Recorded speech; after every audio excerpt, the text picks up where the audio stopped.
Hello, and welcome back to Sleep RPG. Relax and feel the safety of your bed as you listen to the complete history of Yharnam, from Pthumeru to the Hunter's Dream. Beneath Yharnam's cobblestone streets, where Gothic spires pierce through perpetual fog and blood stains every altar from the lowliest church to the grand cathedral itself, lies a history that stretches back through countless ages.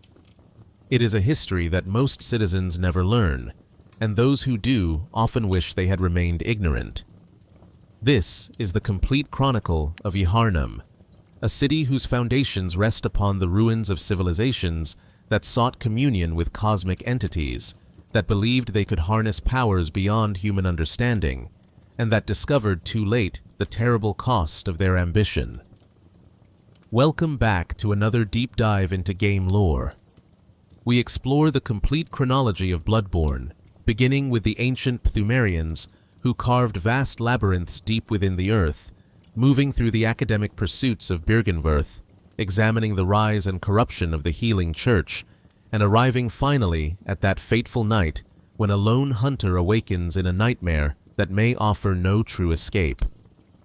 What unfolds here transcends a simple tale of beasts and blood, though both feature prominently. This is an examination of the cost of knowledge, the corruption inherent in good intentions twisted by forces beyond comprehension, and the cyclical nature of humanity's drive to transcend its limitations. Every discovery leads to new horrors. Every cure breeds a worse disease. Every attempt at ascension results in a descent into something less than human. So settle in, light a lantern if you wish, and prepare yourself for a journey through Yharnam's complete history, where the boundary between man and beast dissolves, where dreams and nightmares become one, and where the pursuit of evolution reveals itself as a path toward extinction. Chapter 1: The Pthumerians and the Age of Gods. In an age predating the city of Yharnam by centuries or perhaps millennia, before Master Willem gazed upon the cosmos seeking understanding, before Lawrence spoke the words that would condemn an entire civilization, there existed Pthumeru. During this distant era, a race of pale-skinned, impossibly tall humanoids dwelt in vast underground chambers carved from living rock. These were the Pthumerians, and they were not merely inhabitants of the earth's depths, they were its guardians. The Pthumerians served a sacred duty that defined every aspect of their existence. Deep within the labyrinth they had carved, in chambers that plunged miles beneath the surface, slumbered beings of impossible nature. These were the Great Ones, entities that existed across multiple planes of reality simultaneously, whose very presence warped the fabric of existence around them. The Pthumerians were not conquerors of these beings. They were their devoted servants, their humble guardians, their faithful worshippers. We know from the great Pthumeru Hill chalice that the early Pthumerians were mere humble guardians of the slumbering Great Ones. Their entire civilization was built around this singular purpose. They protected these cosmic entities, they performed rituals in their honor, and they sought communion with them through the most fundamental medium of all: blood.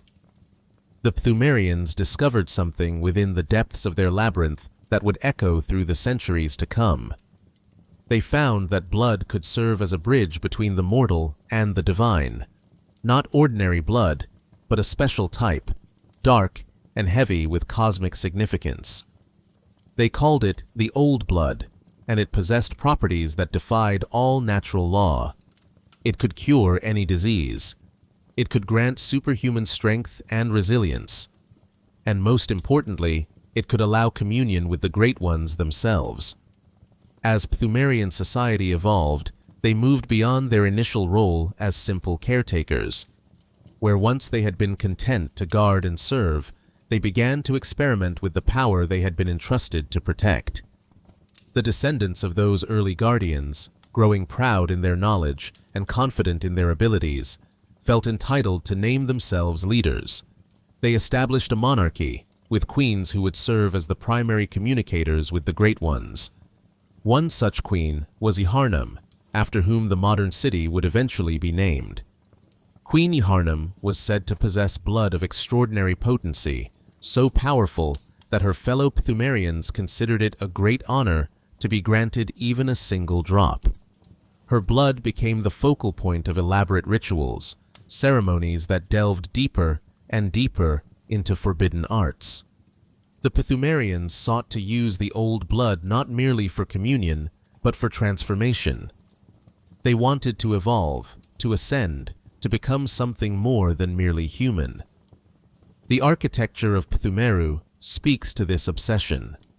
Massive stone structures adorned with intricate carvings, grand halls supported by columns that reach into darkness, altars stained with the residue of countless rituals. Red banners decorated with flower patterns hung throughout the labyrinth, and everywhere, always, there was the presence of fire. The Pthumerians had mastered pyromancy, and many of their elite warriors wielded flames with a proficiency that would be lost to later ages. But the Pthumerians also developed other, stranger arts. Blood magic flowed through their civilization like a dark current. Their weapons were unique, characterized by serpentine blade designs that would occasionally resurface in later ages. They rang sinister bells that could summon aid from across dimensions. They performed rituals that could preserve consciousness beyond death itself. The Pthumerian keepers, female warriors who tended to the most sacred chambers, gained a form of eternal life through a ceremony of flame that cremated both body and soul, preserving them in ashen form. Yet despite all their power, despite all their knowledge, despite their intimate connection with beings of cosmic significance, the Pthumerians made a fatal error. They pushed too far. They delved too deep. They consumed too much of the old blood, and in doing so, they brought upon themselves the very curse that would later plague all civilizations that followed in their footsteps. The scourge of the beast came to Pthumeru. Those who had imbibed the old blood began to transform. Their bodies twisted and mutated. Their minds descended into bestial fury. The transformation was not gradual, but explosive, as if the very fabric of their humanity had been waiting to rupture. Friend turned on friend. Family members became unrecognizable horrors. The proud civilization that had communed with gods descended into chaos as its citizens transformed into creatures of nightmare. When the blood moon rose for what may have been the first time in recorded history, the line between man and beast blurred completely. The moon itself seemed to take on a malevolent presence, as if watching the destruction below with cosmic satisfaction. This was when Queen Yharnam was impregnated by a Great One, carrying within her womb a child of impossible nature. An infant, Great One, named Murgo, who would never properly be born into the waking world, whose consciousness would exist in a liminal space between life and death, crying out across the centuries for a mother who could never truly hold him. The fall of Pthumeru was absolute. The civilization that had once believed itself capable of ascending to the level of gods was reduced to scattered remnants haunting the ruins of their own hubris. The great labyrinth they had carved became their tomb. The old blood they had worshipped became their poison. The great ones they had served withdrew or were sealed away, and the knowledge they had accumulated, the terrible truths about the nature of existence itself, was buried beneath layers of stone and time. Yet the Pthumerians did not entirely disappear. Some fled to the surface world, carrying with them fragments of their culture and their cursed blood. These refugees would eventually settle in distant lands, their descendants becoming the noble houses of places like Cainhurst Castle, where the old practices of blood rituals and communion would be preserved in twisted forms. The living Cainhurst knights found in the deepest layers of the Pthumerian labyrinth speak to this connection, as do the strange statues and artifacts that can be found in both Cainhurst and the ancient tombs. The chalices that would later be discovered by Byrgenwerth scholars were keys to this buried history. Each chalice opened passages to different layers of the labyrinth, revealing different aspects of Pthumerian civilization at various stages of its development. The Pthumeru chalice opened the uppermost layers, where the civilization had been at its height. The Hintertomb chalice revealed areas where the dead had been interred in massive graves, suggesting a period of great mortality. The Defiled chalice showed cursed areas where the Great One's anger had left permanent marks on reality itself. In the deepest depths accessible through the Great Pthumeru Hill chalice, one could still encounter Queen Yharnam herself, or at least some echo of her consciousness. She appeared as a specter, eternally pregnant, eternally bleeding, eternally weeping for the child she would never properly hold. Her horrific consciousness was only asleep, the Yharnam stone tells us, and it stirred in unsettling motions. Death had not ended her suffering. She existed in a state beyond life and death, a testament to how far the Pthumerians had progressed in their understanding of existence's fundamental nature, and how little that understanding had saved them. The story of Pthumeru is, in many ways, a prelude that contains all the themes that would play out again and again in the ages to come. A civilization discovers cosmic truth. They seek to use that truth for their own benefit. They believe they can control powers beyond human comprehension.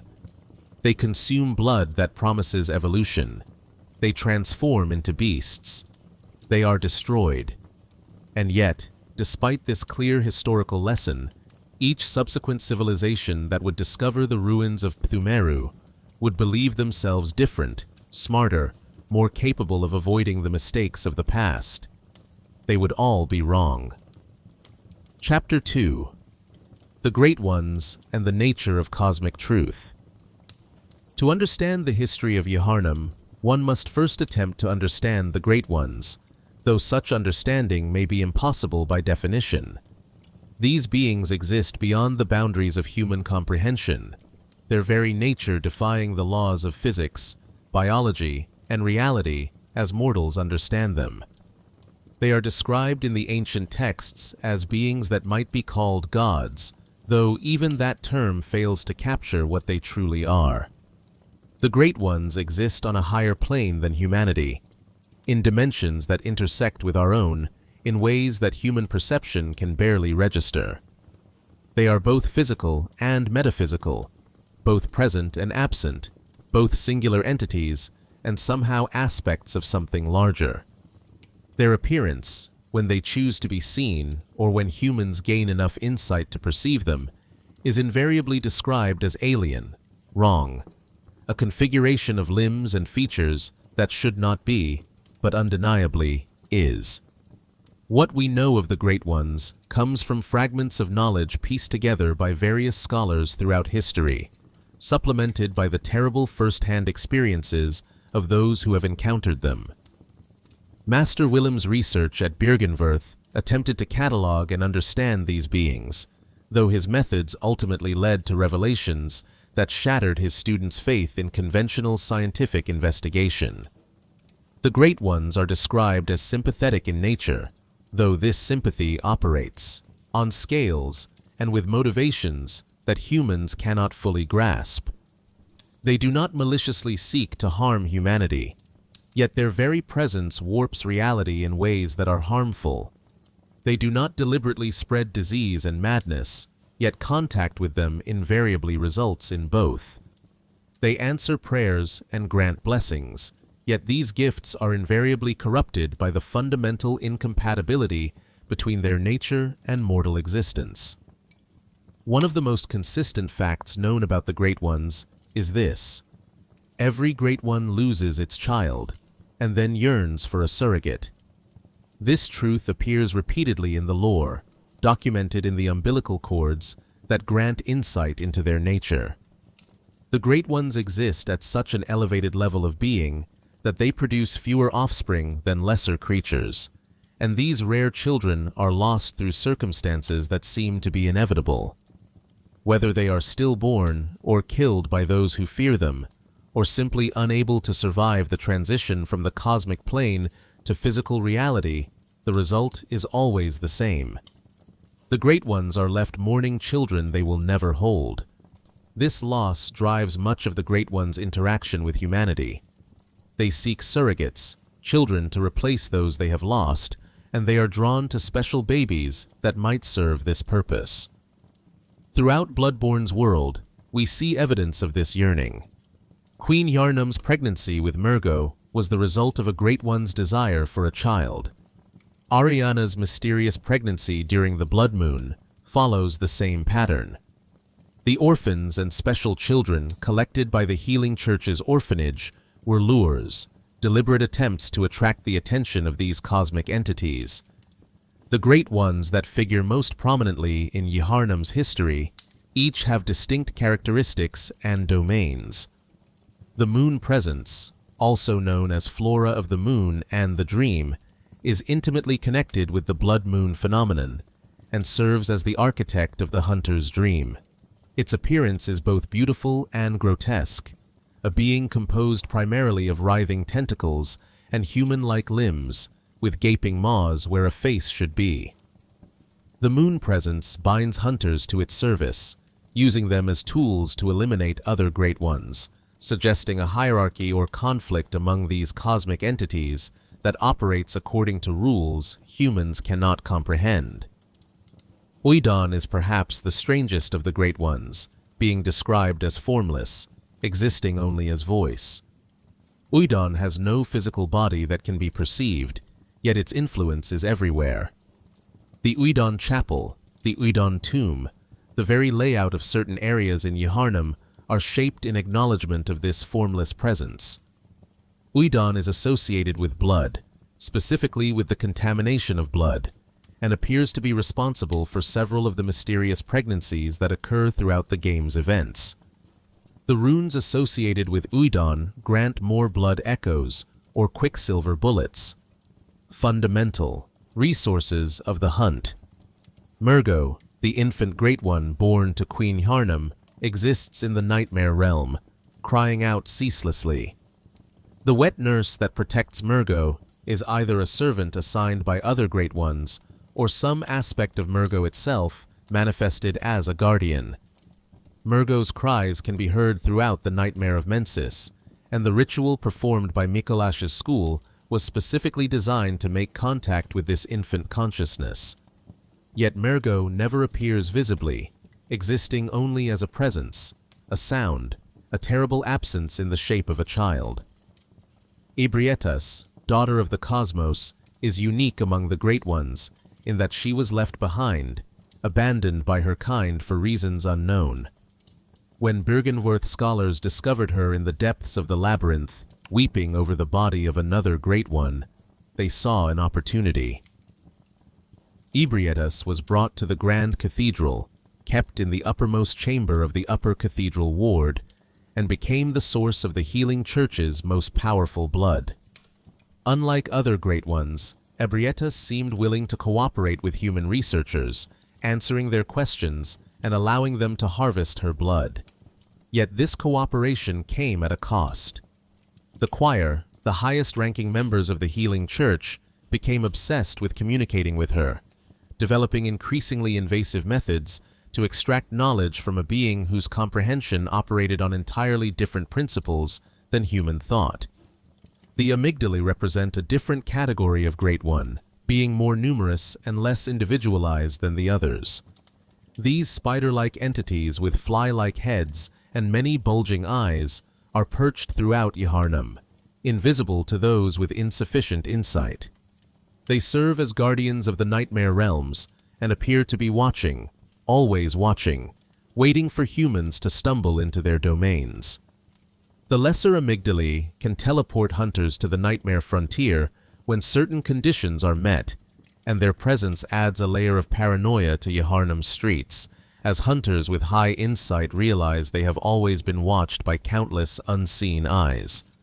Kos, or as some say Kosum, was a Great One whose corpse washed ashore at the Fishing Hamlet in ages past. Even in death, Kos possessed a consciousness that endured on the cosmic plane. She heard the prayers of the villagers who worshipped her, and she heard their cries when Byrgenwerth scholars came to desecrate their hamlet. The curse she placed on the hunters was so powerful it created an entire realm of nightmare, a purgatory where blood-drunk hunters would be trapped in eternal hunting. The orphan of Kos, her child that was never properly born, became the final guardian of the deepest secrets of the hunter's nightmare. The appearance of the Great Ones varies wildly, yet certain themes recur. Many possess an excessive number of eyes, suggesting their enhanced perception of reality. Many have tentacles or appendages that seem to exist in multiple dimensions simultaneously. Many have maws or orifices in unexpected places, as if the concept of having a defined form with specific features is itself too limiting for their nature. Their colors tend toward pale flesh tones mixed with dark blues, purples, and sickly yellows, colors that seem to exist at the edge of human perception. Contact with the Great Ones requires insight, that strange quality that represents a hunter's understanding of cosmic truth. Those with low insight cannot see the amygdalae perched on buildings. They cannot perceive the messengers in the hunter's dream in their full detail. They cannot recognize certain items or understand certain implications. But as insight increases, so too does the hunter's vulnerability to frenzy, that maddening effect that comes from perceiving too much truth, from seeing reality as it actually is, rather than as human minds are equipped to understand it. The Great Ones communicate through dreams, through nightmares, through visions that blur the line between sleep and waking. The Dreamlands appear to be their native realm, or at least a realm where they can manifest more fully than in the physical world. The hunter's dream, the hunter's nightmare, the nightmare of Mensis, and the nightmare frontier are all connected to specific Great Ones, pocket dimensions created or inhabited by these entities where they can exert more direct influence over those who enter. Ancient civilizations beyond Pthumeru also made contact with Great Ones, with similar results. Loran, a land devoured by sand, suffered its own beast scourge after its people consumed blood tainted by the Great Ones. The fiery nature of Loran's clerics, who can hurl flames at intruders even centuries after their civilization fell, has led some to theorize they may have communed with Great Ones associated with fire rather than blood. Yet regardless of the specific nature of their cosmic patrons, the result was the same: transformation, destruction, the reduction of a proud civilization to cursed ruins. Another ancient labyrinth discovered in the Chalice dungeons, shows evidence of even more advanced communion with the cosmos, its architecture suggesting a civilization that had progressed further in understanding the Great Ones than even the Pthumerians, and had paid an even greater price for that knowledge. The fundamental tragedy of the Great Ones is that they are not evil, not in any way humans can recognize. They are simply beyond mortal comprehension. Their sympathetic nature means they respond to prayers, grant wishes, answer calls for help. But their responses are filtered through a consciousness so alien that the resulting gifts become curses. They give blood that heals all diseases and transforms humans into beasts. They grant eyes to line the brain, allowing perception of cosmic truth. But this truth drives most humans insane. They answer the desperate pleas of scholars seeking to save humanity from extinction, but their answer is to create dreams from which there is no true escape. Understanding the Great Ones is ultimately an exercise in accepting limitation. The ancient Pthumerians tried and failed. The scholars of Byrgenwerth tried and failed. The Healing Church tried and failed. The School of Mensis tried and failed. Each believed they would be the exception, the ones who could finally bridge the gap between mortal and cosmic consciousness without losing their humanity in the process. Each discovered that some truths are not meant to be understood, some knowledge is inherently corrupting, and some forms of evolution are indistinguishable from extinction. Yet despite this clear pattern, despite the ruins of countless civilizations serving as warnings, humanity continues to seek contact with the Great Ones.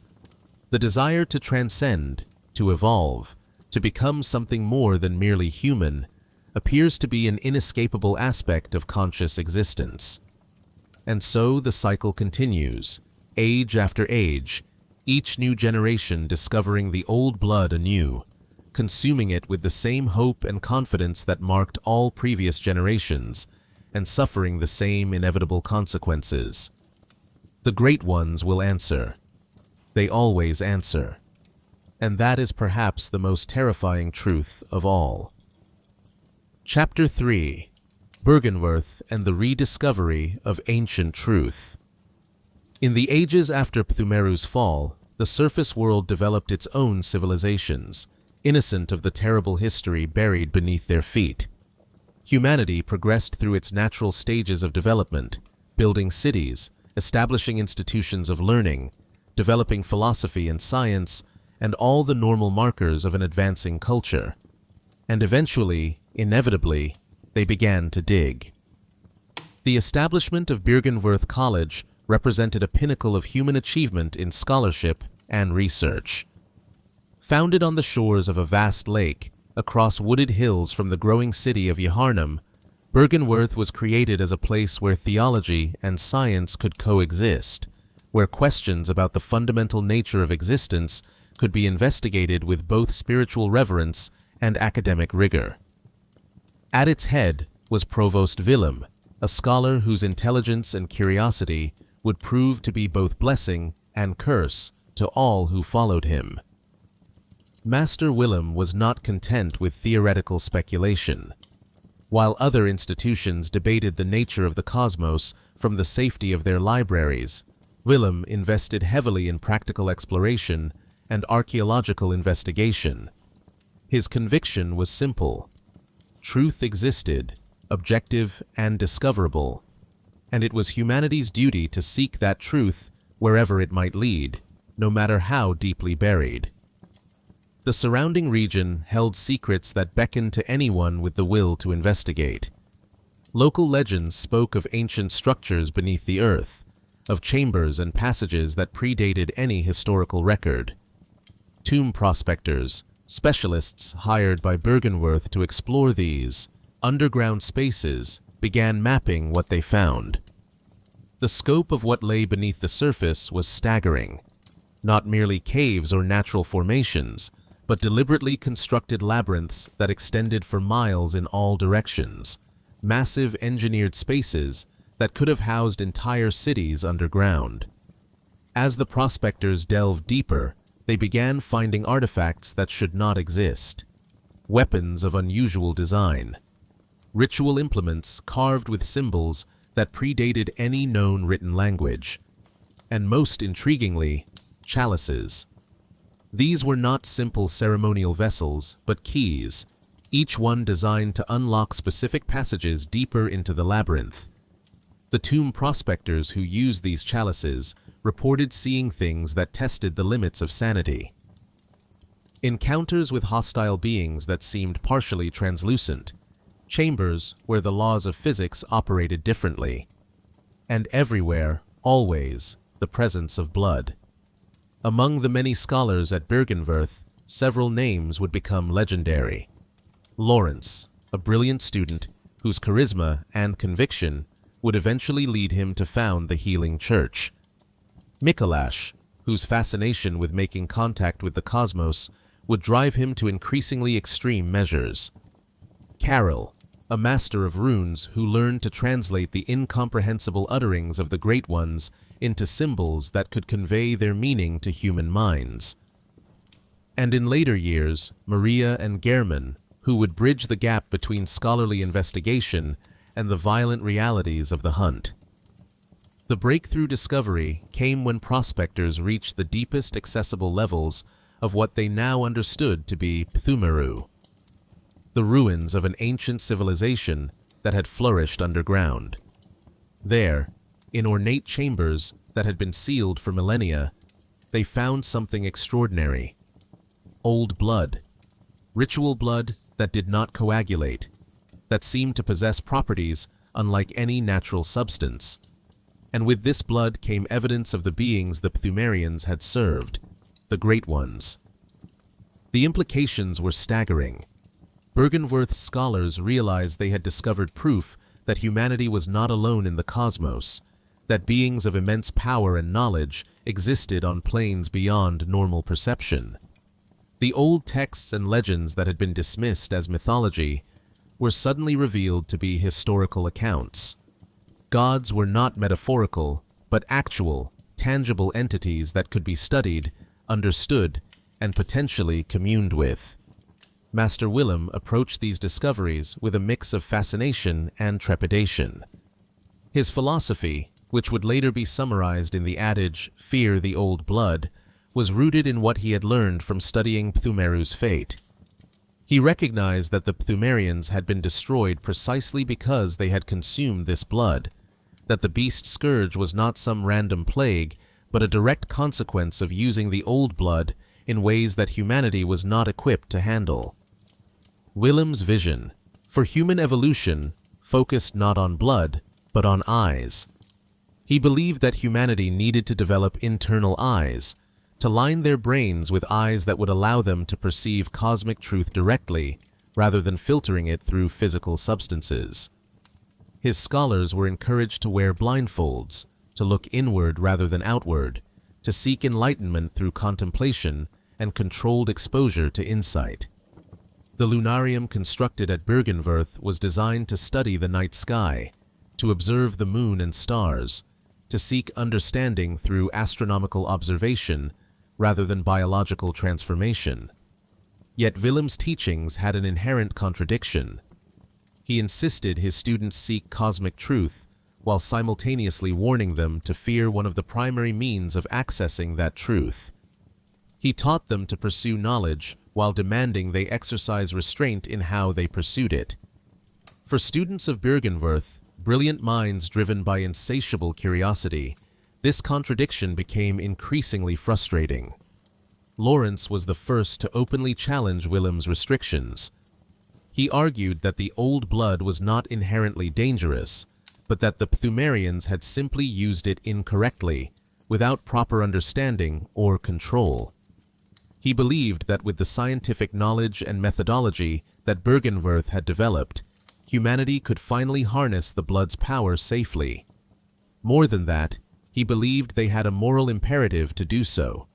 If the old blood could cure any disease, could grant humanity the strength to defend itself against threats, both mundane and cosmic, was it not irresponsible to leave it buried in ancient tombs?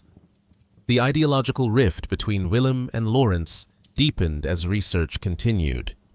Willem's experiments, while avoiding the use of blood, had their own dark side. Exposure to cosmic truth was causing some scholars to undergo strange transformations. Their heads began to swell, filled with additional eyes. Some lost their sanity entirely. Others developed new abilities, new ways of perceiving reality, but at the cost of their humanity. Willem saw these as necessary risks in the pursuit of safe evolution, proof that the path he advocated required discipline and patience. Lawrence saw them as evidence that Willem's methods were no safer than using blood, merely slower. If scholars were going to suffer and transform regardless, why not use the method that also provided immediate practical benefits? Why not embrace the blood that could heal the sick and strengthen the weak, rather than subjecting students to years of mentally destructive research? The breaking point came when Lawrence conducted his own unauthorized experiments with the old blood. He discovered that it did indeed possess extraordinary healing properties. Minor wounds closed almost instantly. Diseases were cured with a single transfusion.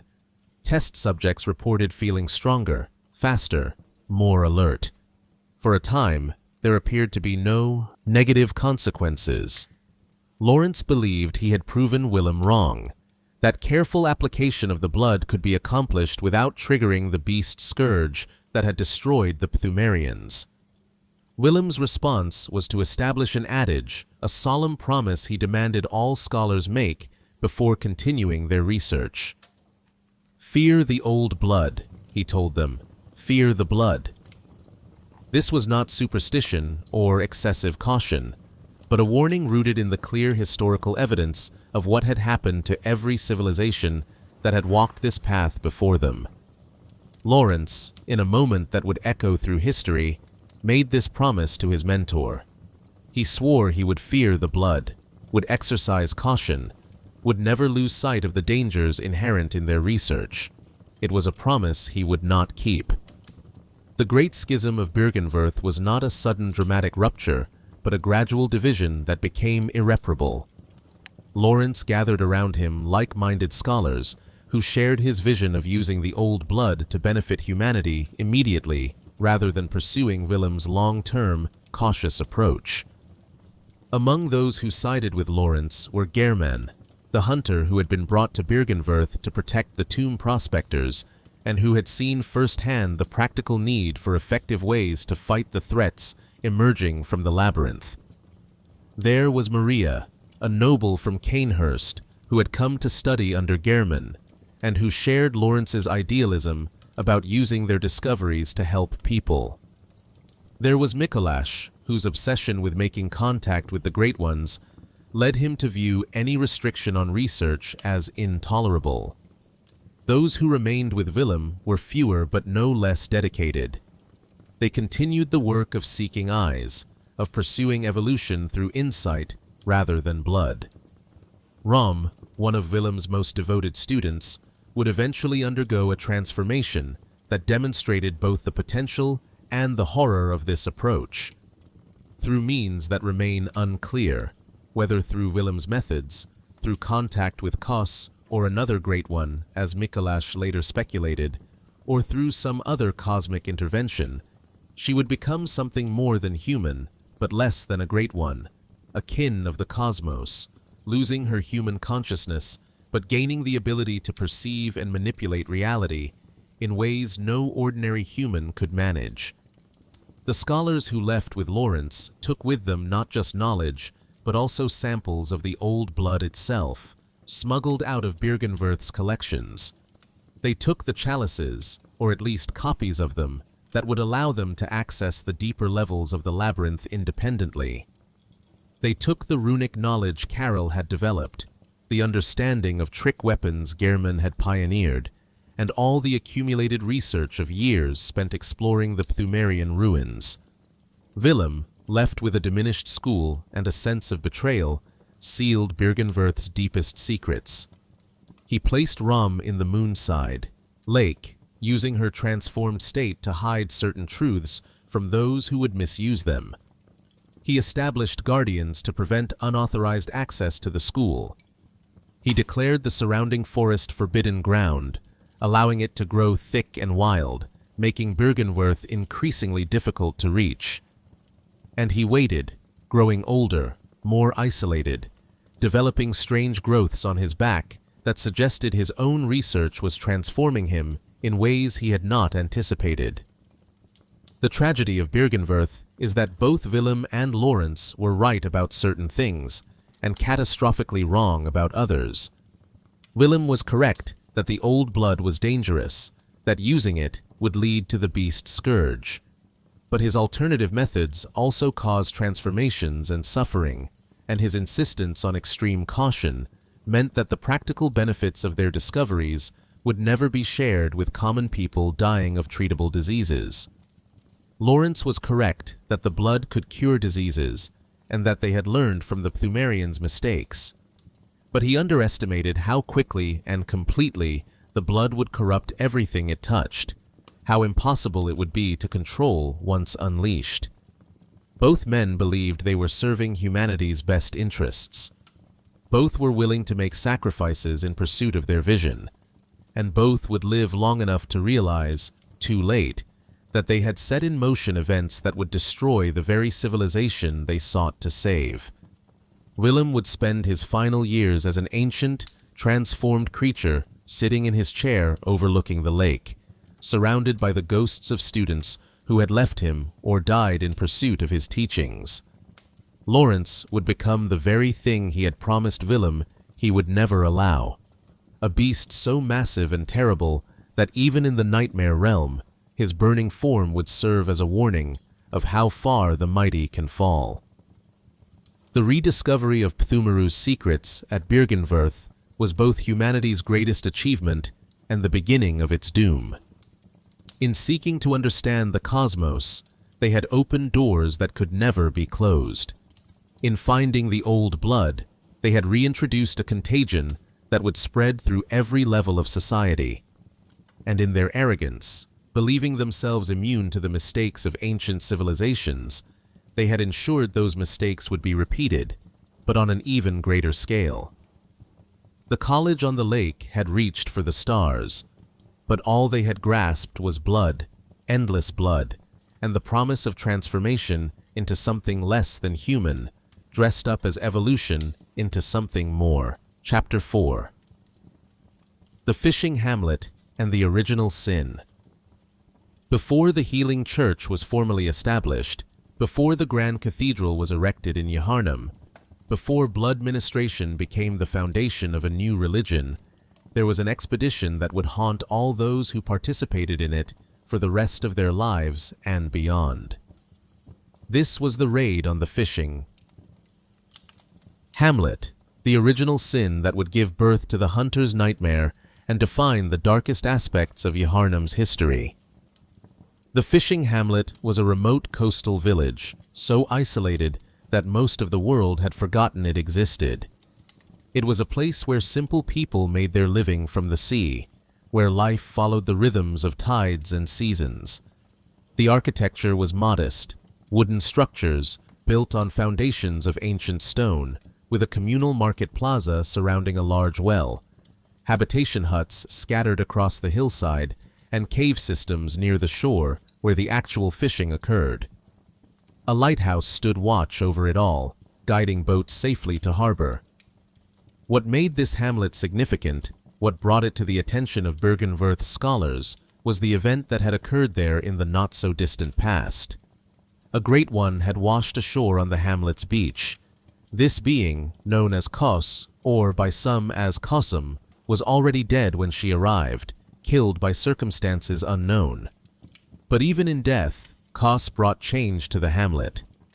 Within her massive corpse lived millions of parasites, strange organisms unlike anything found in natural biology. These parasites began to spread throughout the village, inhabiting the bodies of the residents, transforming them slowly but irrevocably. The villagers did not understand what was happening to them in scientific terms. They interpreted the arrival of Kos as a divine event, a blessing from a benevolent cosmic entity.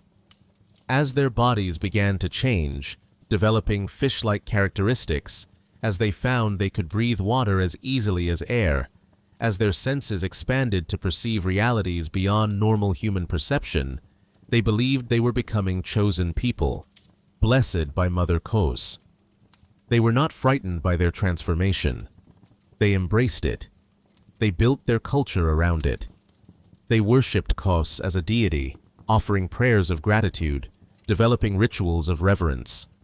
When the parasites that lived in Kos's corpse poured out into the waters around their hamlet, the villagers harvested them, storing the oil they produced in barrels and urns, using them as fuel and as offerings. In their minds, these parasites were sacred gifts from their goddess. The early healing church believed that the Great Ones were linked to the ocean. This notion was rooted in their discoveries at Byrgenwerth, particularly the observation that several Great Ones displayed aquatic characteristics. When word reached them of a coastal village where a dead Great One had washed ashore, where the residents had been transformed by direct exposure to cosmic power, it seemed like an extraordinary research opportunity. Here was a chance to study the effects of Great One contact in a controlled environment, to observe living subjects who had undergone transformation, to potentially harvest materials that could advance their understanding enormously. Lawrence organized an expedition to the Fishing Hamlet. This was not a peaceful research mission, but a raid, a military operation designed to overcome any resistance and secure the materials they needed. The hunters who went were among the best. Gehrman, the first hunter, whose skill was unmatched. Lady Maria, his most talented student, skilled with her rakuyo and driven by idealism to help people. Master Willem's involvement remains uncertain. Some accounts suggest he may have been present, while others indicate he remained at Byrgenwerth. Regardless, many of the same scholars who would later form the core of the Healing Church's highest ranks participated. What happened at the Fishing Hamlet remains one of the darkest chapters in all of Bloodborne's history. The details are not fully documented, pieced together from scattered evidence and the testimonies of those trapped in the nightmare, but the fragments that remain tell a story of systematic atrocity. The hamlet's residents, transformed into fish-human hybrids, but apparently still peaceful, still possessing their human consciousness based on their behaviors and the priest's coherent speech, were massacred. The scholars were not content merely to study them from a distance. Based on the evidence found throughout the nightmare, they wanted to understand the transformation at its most fundamental level, which appears to have meant dissection, vivisection, and experimentation on living subjects. The accursed brew, a skull filled with writhing phantasms, tells us that the researchers forcibly searched the skulls of Hamlet residents for eyes, those precious organs that grant insight into cosmic truth. They were not gentle or respectful. They were thorough and brutal. The corpses of Hamlet residents would later be found in the nightmare, their skulls cracked open, their bodies mutilated in the name of research. These were not just enemy combatants, but entire families, children included, anyone who might provide useful data. The orphan of Kos, the unborn child that Kos carried within her even in death, became a focal point of the research. The scholars wanted umbilical cords, those mysterious organs that connect infants to the cosmic plane, that grant insight into the nature of the Great Ones. They were willing to do anything to obtain them. The violation of Kos's corpse, the extraction of her child, represents perhaps the single most heinous act in the entire sequence of events. Lady Maria was among those who participated. The exact nature of her involvement remains unclear, whether she personally killed Hamlet residents, stood guard while others conducted experiments, or served some other role. But her presence alone made her complicit in what occurred. The evidence suggests she initially believed in the mission, that she thought they were pursuing knowledge that could save countless lives in Yharnam and beyond.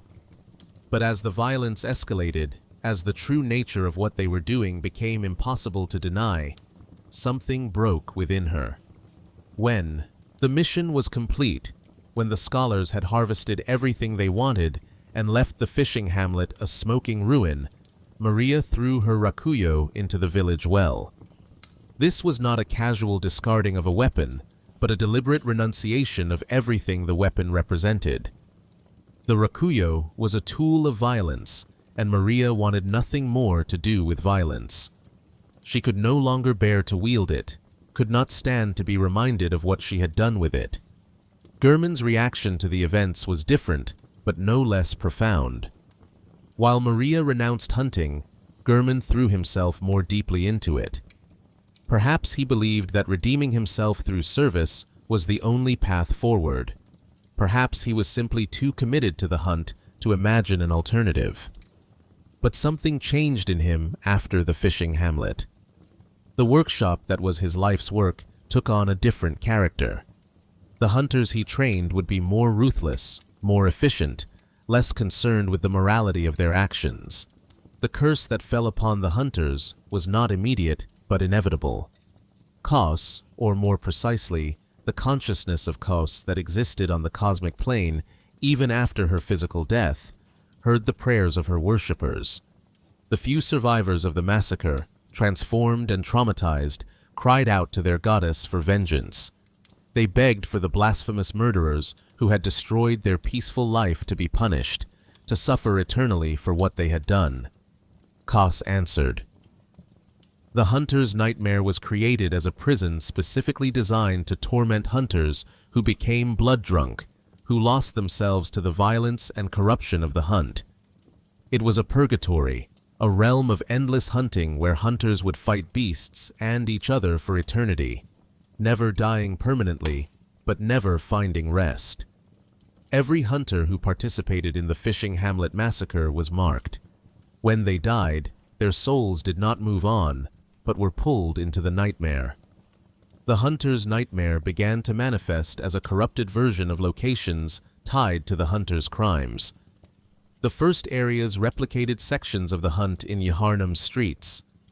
The research hall, which would not exist for years yet in the waking world, was already present in the nightmare, suggesting the nightmare could incorporate future events as well as past ones.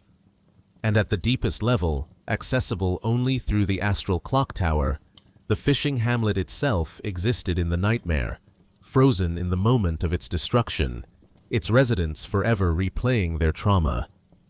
The village priest survived in the nightmare, an unkillable witness who continuously muttered his accusations against the hunters.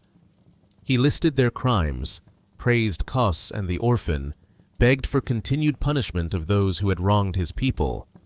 When approached by someone wearing the milkweed rune, transforming themselves into a kin of the cosmos, he recognized them as being beyond human, no longer one of the cursed hunters, and offered them the accursed brew, proof of the experiments that had been conducted.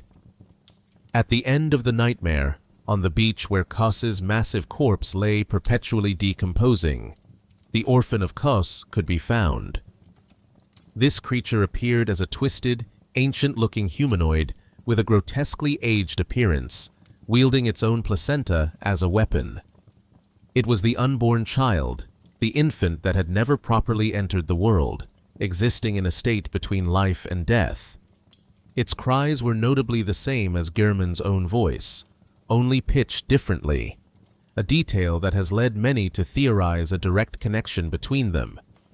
When the orphan is finally defeated, the doll comments that Gehrman sleeps more peacefully, suggesting he was somehow aware of or connected to the orphan's suffering. Whether Gehrman personally killed Kos or her unborn child during the original massacre remains speculation, but the evidence strongly implies some direct involvement. The orphan's existence in the nightmare was not just a punishment for the hunters, but a prison for itself. It could not move on, could not properly die or be born, was trapped in that liminal space because of what had been done to it. Only by defeating it in combat, by allowing it to shed its physical form and return to the ocean, to the cosmic plane where great ones properly existed, could the curse finally be lifted. When the orphan was finally defeated and released, when its spirit could be seen departing the corpse of Kos and returning to the sea, a voice spoke. "Ah, sweet child of Kos, return to the ocean. A bottomless curse, a bottomless sea, accepting of all that there is and can be." The curse was lifted. The hunters who had been trapped in the nightmare could finally rest. Gehrman, who had remained in the waking world bound to the hunter's dream, could finally sleep peacefully, no longer haunted by the screams of those he had killed. But the damage had been done. The research harvested from the Fishing Hamlet became the foundation of the Healing Church's most advanced work. The umbilical cords obtained there would be studied, replicated, used in rituals to contact great ones. The knowledge of how to transform humans into kin, how to force evolution through exposure to cosmic truth, was purchased with the suffering of innocent people. Every breakthrough the Church celebrated, every advancement they made, was built on the bodies of the Fishing Hamlet's residents. Lady Maria never recovered from her guilt. After throwing away her rakuyo, she took up a position at the research hall, attempting to care for the patients there, to provide some comfort to those who suffered in the name of research. But she could not undo what had been done. She could not save those she had helped to kill. Eventually, the weight of her actions became unbearable. She slit her own throat, taking her own life in an attempt to escape the memories. Even death did not grant her peace. Her soul was pulled into Basuent, the hunter's nightmare, just like those of her companions. But her punishment was unique. She was placed in the astral clock tower, dressed once again as the hunter she had tried to stop being, forced to relive the aspects of herself she most despised. When hunters approached, seeking to uncover the secrets she guarded, she was compelled to fight them using the blood techniques she had rejected, the violent skills she had wanted to leave behind forever. The Fishing Hamlet represents the original sin from which all other sins in Bloodborne's story flow. It was not the first atrocity in history, not even the first time a civilization had committed horrible acts in the name of progress. But it was the foundational crime of this particular cycle, the moment when the scholars of Byrgenwerth crossed a line from which there could be no return. Before the Fishing Hamlet, they were researchers, perhaps overzealous, but still pursuing knowledge with some ethical constraints. After the Fishing Hamlet, they were something darker, willing to commit any crime, to inflict any suffering, if it advanced their understanding. The curse of Kos ensured that this original sin would never be forgotten. Every hunter who followed, every person who took up the hunt, even generations later, was at risk of falling into that same nightmare. The suffering of the Fishing Hamlet's residents echoed through time, ensuring that the cost of knowledge would be paid again and again. And in a final, terrible irony, the hunters who participated in the massacre, who committed those atrocities in the name of helping humanity, had ensured that hunters would never be free, never find peace, that the hunt itself would become a curse from which there was no escape. Chapter 5. The Birth of the Healing Church and Blood Ministration. In the heart of Yharnam, rising above the old districts, like a monument to both human achievement and human hubris, stood the Grand Cathedral. This massive structure, with its Gothic spires reaching toward the heavens, its stained glass windows depicting scenes of religious reverence, and its hidden chambers concealing the darkest secrets ever uncovered by human research, became the center of power for the healing church. And at its head, as first vicar, stood Lawrence, the scholar who had broken with Master Willem to pursue a vision that would change the world. The founding of the healing church was not presented to the public as a revolutionary break with tradition, but rather as a natural evolution of Byrgenwerth's work. Lawrence positioned the new organization as both a religious institution and a center of medical advancement, a place where faith and science could combine to benefit all people.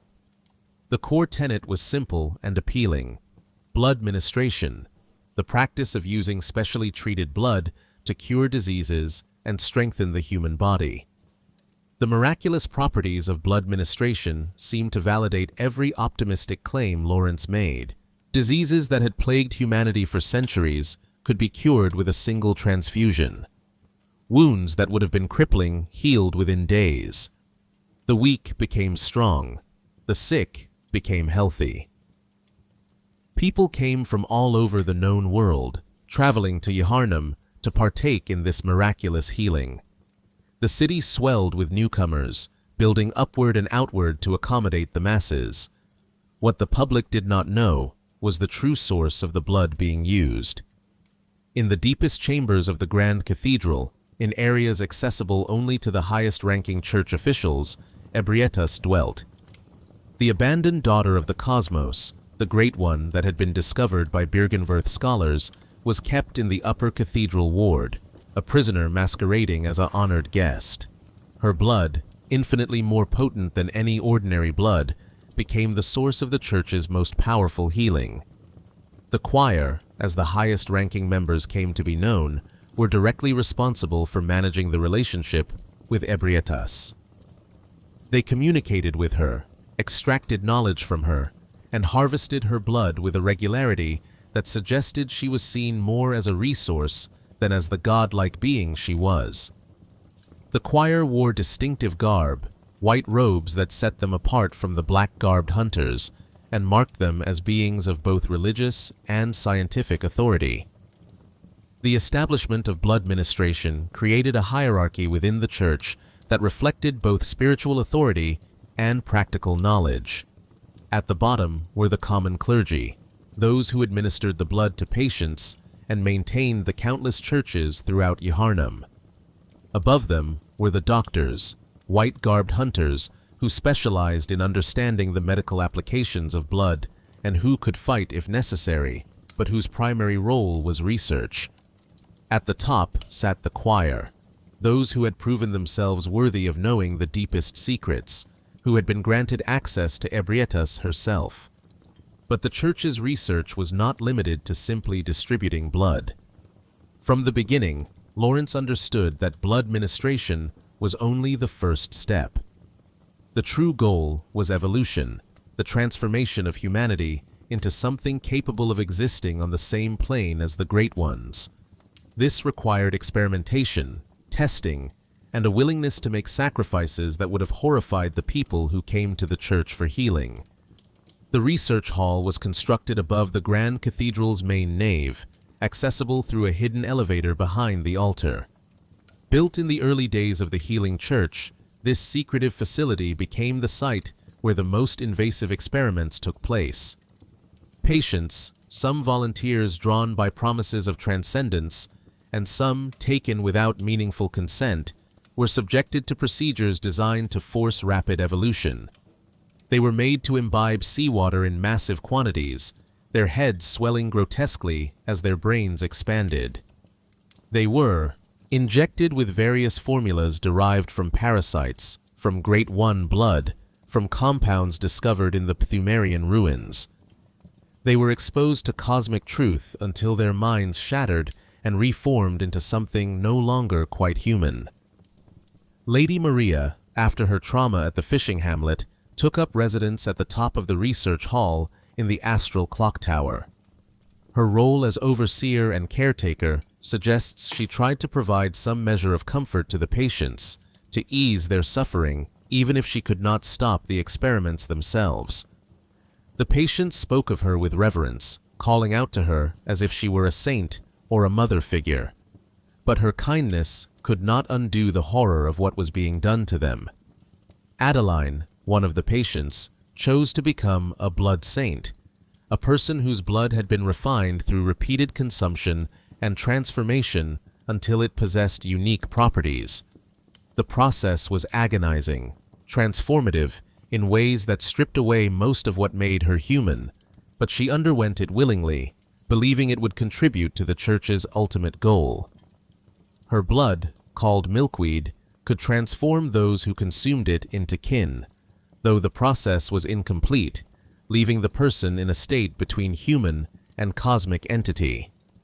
The living failures, encountered in the Lumenwood garden at the top of the research hall, represented another line of experimentation. These were patients who had been subjected to aggressive treatments designed to transform them into great ones. The experiments had failed, leaving them as grotesque, oversized beings with some cosmic abilities, but no true transcendence. They were kept in the garden like unwanted experiments, alive but purposeless, a testament to the Church's willingness to destroy human lives in pursuit of their goals. While the research hall pursued evolution through exposure to cosmic truth, other branches of the Church took different approaches. The orphanage, located near the Upper Cathedral Ward, collected unwanted children from Yharnam's streets. The rationale was that great ones yearned for surrogates to replace their lost children, so gathering special babies and children might attract the attention of these cosmic entities. The children were not treated kindly. They were experimented upon, transformed, used as test subjects for various theories about how to hasten human evolution. Some of these children became the smaller celestial emissaries, blue-skinned kin with elongated heads and cosmic abilities. Whether one of them actually ascended to become a Great One, or whether a Great One guided them from the beginning, remains unclear, but the orphanage's experiments were considered successful enough to continue. The imposter Yosefka, who appears in the game proper, is heavily implied to be a rogue member of the choir, continuing these transformation experiments at her clinic by turning anyone sent to her into celestial-like creatures. The Church's relationship with the various hunter organizations was complex and constantly evolving. Initially, Gehrman's workshop served as the Church's primary source of hunters, operating in secret to dispose of beasts before panic could spread among the general population. But as the beast scourge worsened, as blood ministration's dark side effects became impossible to hide, the Church decided it needed a more visible, official hunter force. Ludwig, a Church cleric who embodied absolute faith in blood healing and the righteousness of the Church's mission, became the captain of the new Church workshop. Unlike Gehrman's hunters, who operated with subtlety and precision, Ludwig's approach was direct and overwhelming.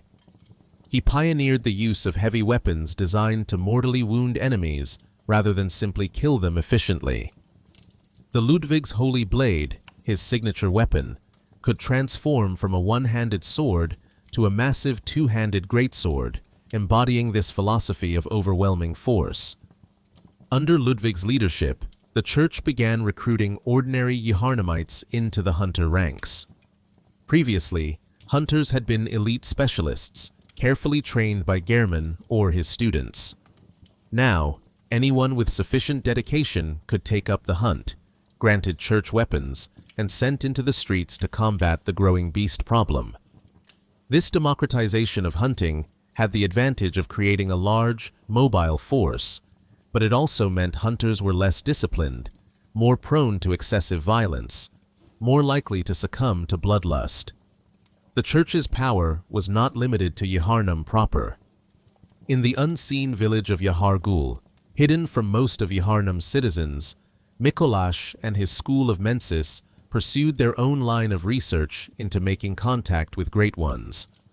While nominally part of the Church's hierarchy, Mikolash operated with considerable independence, his methods even more extreme than those employed in the research hall. The School of Mensis sent out snatchers, hulking hunters who would kidnap people off Yharnam's streets, bringing them to Yahar'gul for use as test subjects. The entire population of the unseen village was eventually sacrificed in a massive ritual designed to summon the consciousness of Mergo, the infant Great One born to Queen Yharnam in ancient Pthumeru. The ritual succeeded, but at the cost of turning everyone in Yahar'gul into a monster or killing them outright. Mikolash himself entered a nightmare state, his consciousness remaining active in the nightmare of Mensis, while his physical body lay hidden in the waking world. The Church also had to deal with political threats. When a rogue Byrgenwerth scholar betrayed his colleagues by introducing the old blood to the vile bloods of Cainhurst Castle, the Church declared them enemies. The vile bloods, noble descendants of the ancient Pthumerians, embraced blood in ways that made even the Church uncomfortable. They treated it as sacred, consuming it in elaborate rituals, using it to strengthen themselves in ways that paralleled the Church's own experiments, but without the veneer of medical respectability. The conflict between the Church and the vile bloods escalated into open war. The Church formed the Executioners, a cadre of fanatical warriors dedicated to destroying anything deemed impure in the blood. Led by Logarius, a martyr who would later seal himself and Queen Annalise in Cainhurst's throne room, the Executioners stormed the castle and slaughtered virtually everyone they found.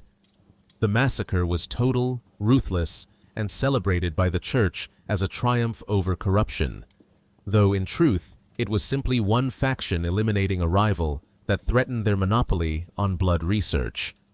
Throughout this period of expansion and consolidation of power, the Church maintained a careful public image. To the common people of Yharnam, the Church was their savior, the institution that had cured their diseases and protected them from beasts. The darker aspects of the Church's work, the experiments and sacrifices and massacres, were hidden behind closed doors, known only to those with sufficient rank or those unfortunate enough to become victims. But blood ministration had an inherent flaw, that no amount of secrecy could ultimately hide. The scourge of beasts was not some external threat the church was fighting against. It was a direct consequence of blood ministration itself. Every person who received the healing blood was at risk of transformation. The more blood treatments someone received, the greater the risk. And once the transformation began, there was no reversing it. A person would slowly lose their humanity, their body twisting into bestial shapes, their mind descending into animalistic fury. The church attempted to manage this crisis through compartmentalization. The beast problem was worst in Old Yharnam, the district built in the valley below the newer sections of the city. When the situation there became untenable, the church made a decision that would haunt them forever. They burned Old Yharnam. Not just the beasts, but the entire district, all its buildings and all its inhabitants, beast or human. The powder kegs, hunters who specialized in explosive weapons, were given the task of setting fires and ensuring nothing escaped. Jura, one of the hunters who participated in the burning of Old Yharnam, was so traumatized by the experience that he defected. He came to realize that the beasts had once been people, were still people in some fundamental sense, and that the wholesale slaughter being committed in the name of public safety was itself monstrous.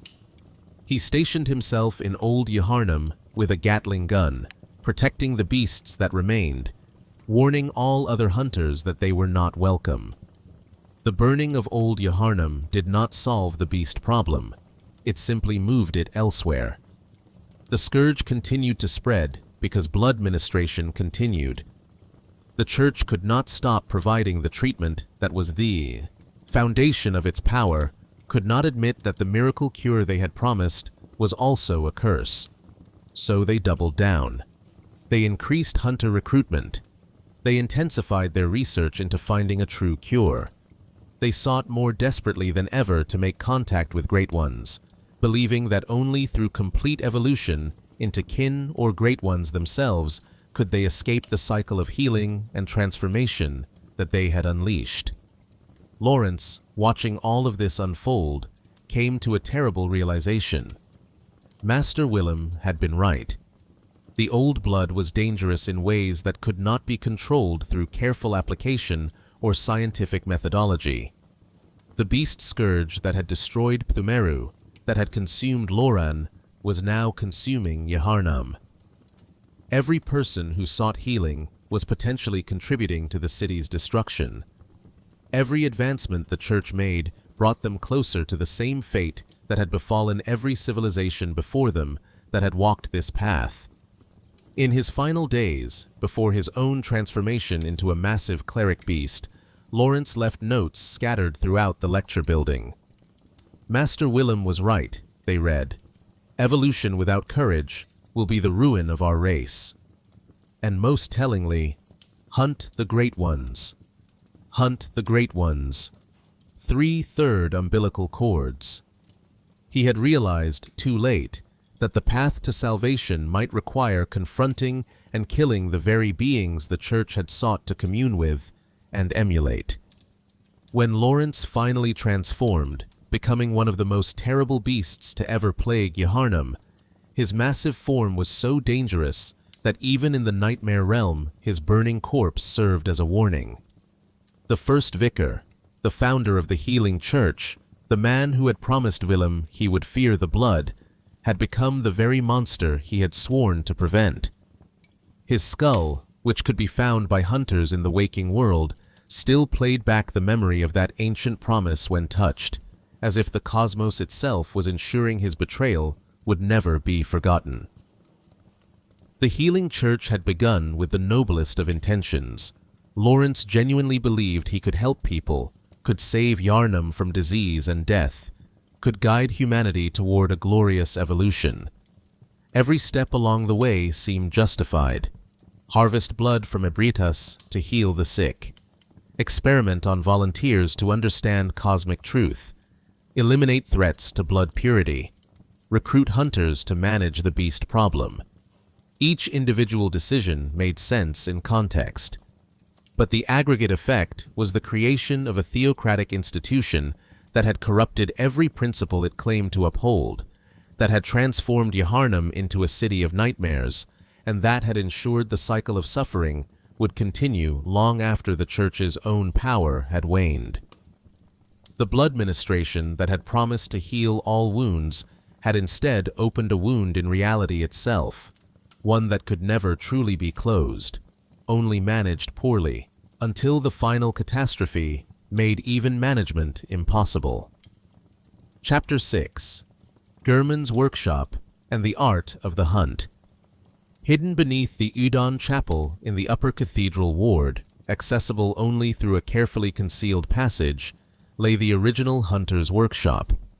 This place, weathered and abandoned by the time most hunters would encounter it, was once the beating heart of the hunt, the place where the traditions that would define Yharnam's defenders were first developed.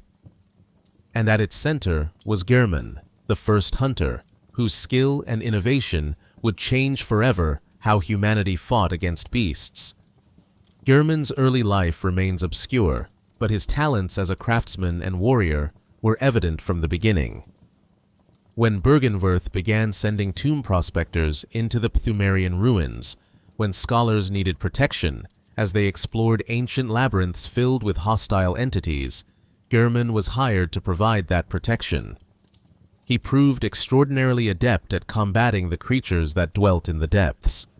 While others relied on conventional weapons and tactics, Gehrman understood that fighting enemies that defied natural law required new approaches. The trick weapon was Gehrman's greatest innovation. These were firearms and melee weapons that could transform mid-combat, adapting to different situations with mechanical precision. His own weapon, the burial blade, exemplified this philosophy. In its compact form, it was a curved sword suitable for quick strikes and parries. But with a twist of the handle, it extended into a massive scythe, allowing for sweeping attacks with enormous reach. This versatility gave hunters options, allowed them to respond to changing circumstances, made them unpredictable and adaptive.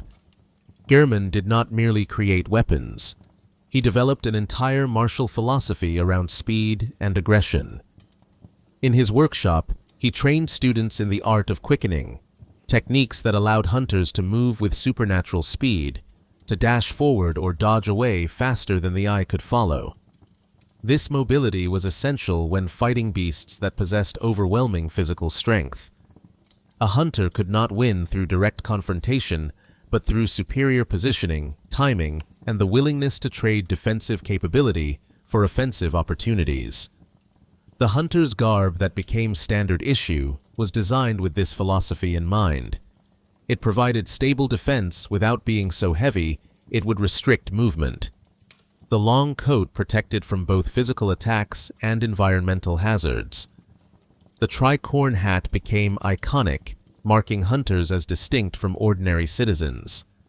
This uniform was psychological as well as practical, creating a sense of identity and tradition among those who wore it. When Lawrence founded the Healing Church and began distributing blood ministration throughout Yharnam, the first side effects appeared quickly. People who had received the healing blood began transforming into beasts. Initially, these transformations were rare enough and gradual enough that they could be managed discreetly. Lawrence hired Gehrman to handle these cases, to eliminate the beasts before panic could spread, to operate in absolute secrecy to preserve public confidence in blood healing. Gehrman's workshop became the training ground for a select group of hunters who would operate in the shadows. These were not soldiers or guards, but specialists, artisans of violence, who combined the craftsman's precision with the warrior's ruthlessness. Among his students, several would become legendary in their own right. Lady Maria of the Astral Clock Tower was perhaps Gehrman's most talented student. A distant relative of Queen Annalise of Cainhurst, Maria had rejected her family's blood-obsessed traditions to pursue what she saw as a nobler path. She studied under Gehrman, learning his techniques, but developing her own style centered around the rakuyo, a pair of blades that could be wielded together or separately. Unlike the Cainhurst style that relied on blood magic, Maria focused purely on skill and dexterity, proving that technique could triumph over supernatural power. Gehrman admired Maria, but his feelings apparently went beyond professional respect or even normal affection. He developed what would later be described as a curious mania toward her, an obsession that she remained unaware of or chose to ignore. After her eventual disappearance following the Fishing Hamlet incident, Gehrman's grief would lead him to create the plain doll, a perfect replica of Maria that he would later pray might be brought to life. Henrik was another of Gehrman's students, a hunter who partnered extensively with Father Gascoigne. Little is known about Henrik's specific accomplishments, but his longevity suggests exceptional skill. He would eventually be described as having lived a tragically long life, perhaps as punishment for his partnership with Gascoigne, perhaps simply because he survived when so many others did not. The original workshop developed many of the tools that would become standard for all subsequent hunters. The Molotov cocktails, the oil urns, the throwing knives, all were perfected here. The guns carried in the left hand, designed not to kill beasts outright, but to interrupt their attacks and create openings for visceral strikes, were calibrated and tested under Gehrman's supervision. The blood vials that hunters carried, harvested from beasts or specially treated to provide immediate healing, were first standardized at the workshop. But the workshop also developed techniques that would later be deemed forbidden or lost. The old hunter bone, found in the workshop's abandoned garden, speaks of an unnamed student who had mastered the art of quickening so completely that they could move at speeds that seemed impossible. The identity of this student remains a subject of speculation. Many believe it was Maria herself, given the doll's practice of praying at the grave where the bone is found and the connection to Gehrman's affections.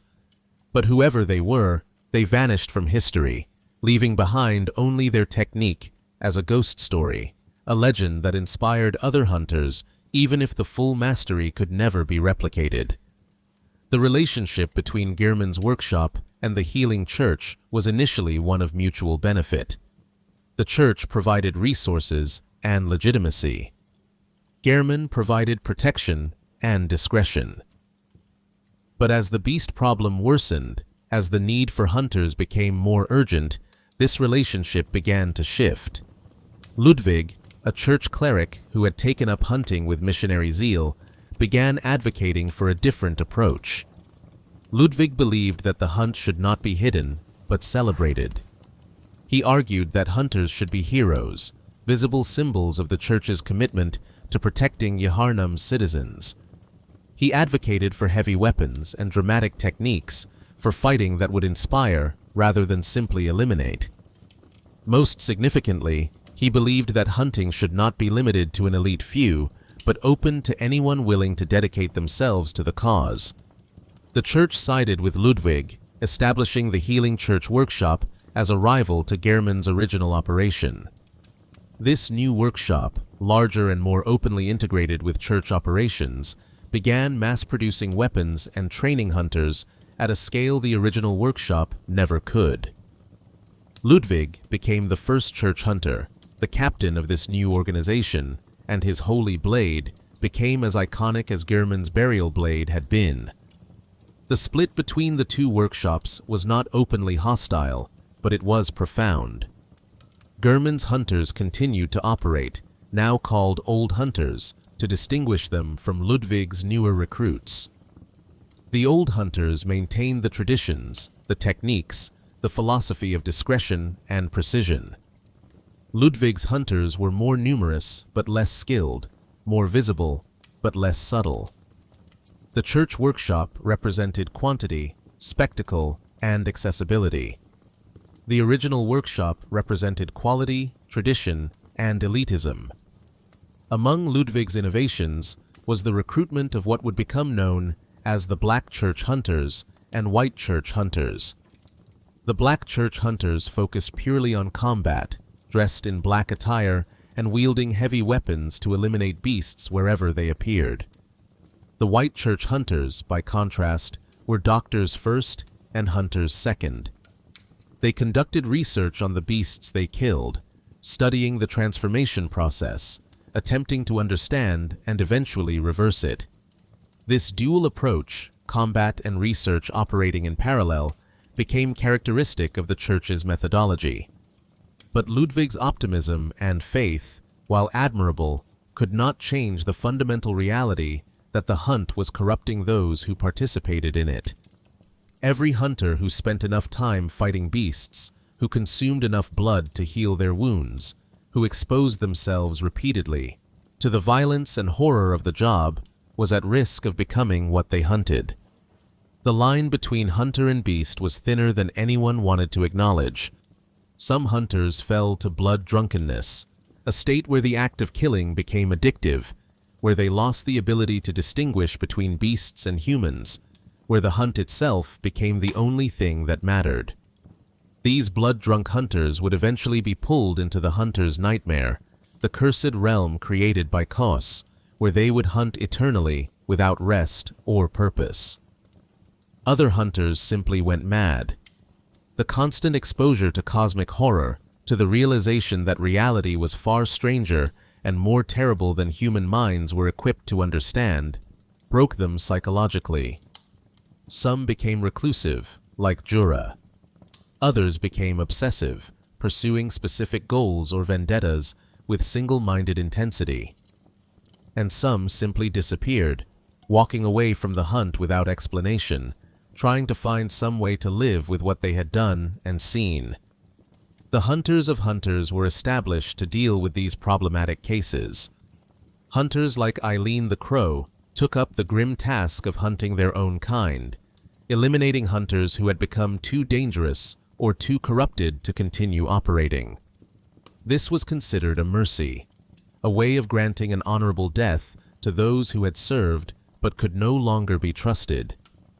But it was also an acknowledgement that the hunt itself was unsustainable, that every hunter had an expiration date, a point at which they would become more threat than asset. Gehrman watched all of this with growing despair. The elegant system he had created, the traditions he had established, were being overwhelmed by the scale of the crisis. The Church's approach was producing adequate results in terms of body count, but it was also feeding more people into a meat grinder that destroyed everyone it touched. The hunters were not defeating the beasts. They were becoming beasts, just more slowly and with more denial about what was happening to them. Maria's suicide, following her trauma at the fishing hamlet, hit Gehrman particularly hard. She had been proof that hunting could be done with honor, that skill and precision could triumph without descending into bloodlust. Her decision to throw away her rakuyo, to renounce the hunt entirely, suggested that even the best hunters could not escape the corruption inherent in the work. And her death, her choice to slit her own throat rather than continue living with her guilt, implied that some wounds could not be healed, some sins could not be redeemed. In his grief and desperation, Gehrman made a choice that would define the rest of his existence. He somehow obtained a third umbilical cord, possibly harvested from the fishing hamlet, possibly acquired through other means. These cords, the mysterious organs that connected infant great ones to the cosmic plane, possessed the ability to facilitate contact with entities beyond normal perception. Using the cord, Gehrman made contact with the moon presence, or perhaps the moon presence had already been summoned by Lawrence for separate purposes and simply answered Gehrman's call. The exact sequence of events remains unclear, but what is certain is that a pact was formed. The exact terms of the agreement between Gehrman and the moon presence remain unclear, but the result was the creation of the hunter's dream. This was a pocket dimension connected to the workshop, a place outside normal time and space where hunters could retreat when killed, where they could level up their abilities, where they could repair and strengthen their weapons. Most importantly, it ensured that hunters bound to the dream would never truly die. would continue hunting night after night, failure after failure, until their mission was complete.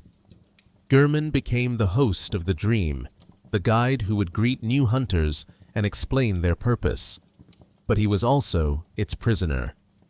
The old hunter's bone suggests that the dream was conceived as a way for Gehrman to continue his work, to train hunters even after his physical death. But the reality was bondage. Gehrman could not leave the dream, could not die, could only sit in his wheelchair and watch as hunter after hunter passed through, most of them failing, all of them suffering. The plain doll was part of this arrangement, brought to life by the moon presence, or by Gehrman's own grief given supernatural form. She looked exactly like Maria, sounded like her, moved like her. But she was not Maria. She had no memory of the Fishing Hamlet, no trauma, no guilt. She was kind and helpful and supportive, everything Gehrman had loved about Maria, without any of the complexity that had made Maria real. This mockery of the person he had admired may have been the cruelest aspect of his punishment. The original workshop in the waking world was eventually abandoned. As the healing church workshop grew, and as Gehrman himself became bound to the dream, there was no reason to maintain the physical location. It fell into disrepair, becoming accessible only to those who knew of its existence and could navigate the hidden passages. The gravestones in the garden grew weathered. The tools and weapons left behind gathered dust. Only the memory of what had been accomplished there remained, a ghost haunting those who came after. The split between Gehrman's approach and the church's approach to hunting represented a fundamental philosophical divide. Gehrman had believed in the hunter as a craftsman, a specialist who combined skill and art to eliminate threats precisely and efficiently. The church believed in the hunter as a symbol, a visible manifestation of power and authority that would inspire confidence in the masses. Both approaches had merit. Both ultimately failed to solve the problem they were designed to address. The beast scourge continued to worsen. More and more people transformed. The hunts became larger and more public. The line between managing the crisis and simply fighting to survive grew increasingly blurred. And through it all, Gehrman sat in his workshop within the dream, greeting hunters, explaining their purpose, sending them out to fight, and watching them fail again and again and again. He was the first hunter, the one who had created the traditions and techniques that defined them all. But he was also perhaps the most tragic figure in the entire story, a man who had tried to protect people only to discover that protection required becoming a monster, and that monsters could never be redeemed, only replaced. Chapter 7. The Old Yharnam Massacre and the Breaking Point. Built in the valley beneath Yharnam's newer districts, Old Yharnam had once been the heart of the city. Its architecture spoke of older, simpler times, with wooden structures and narrow streets that predated the grand Gothic excess of the cathedral ward and upper sections. It was home to working-class Yharnamites, people who made their living through labor rather than scholarship or holy office. It was a community, bound together by shared hardship and mutual support. And it was the first district to completely succumb to the beast scourge. The crisis in Old Yharnam began with what appeared to be an outbreak of a disease called ashen blood. The symptoms were terrible: fever, weakness, internal bleeding, a progressive wasting away that no conventional treatment could address. The disease spread rapidly through the lower districts, affecting hundreds of people within weeks. Desperation drove the residents to seek help from the healing church, which arrived with their miracle cure: blood ministration. The church's blood healing appeared to work. Those afflicted with ashen blood recovered. The fevers broke. The bleeding stopped. The residents of Old Yharnam praised the church, grateful for their salvation. Many had been skeptical of blood healing before their personal experience with it, seeing it as strange or unnatural. But when faced with death or cure, they chose cure, as anyone would. The church's presence in Old Yharnam became ubiquitous, with multiple clinics established to ensure everyone who needed treatment could receive it. What the residents did not know, what they had no way of knowing, was that the Ashen Blood Plague may not have been a random outbreak. Multiple clues suggest the church itself could have created, or at least spread the disease, though this remains one of the darker theories whispered among those who study Yharnam's history. The contamination appears to have originated in the water supply, and the timing of the church's arrival with their cure seems almost too convenient. If this interpretation is correct, it would mean the church deliberately created a situation where they could demonstrate the effectiveness of blood healing and earn the population's complete trust and gratitude. Whether this theory represents truth or paranoid speculation, what cannot be denied is that the church directly benefited from the crisis. The true nature of blood ministration became evident in the months following the Ashen Blood outbreak. Those who had received the healing blood began to transform. The process was gradual at first. Heightened aggression, increased appetite for meat. Physical changes, subtle at first, but accelerating. Some tried to hide their transformation from family and neighbors, ashamed of what they were becoming.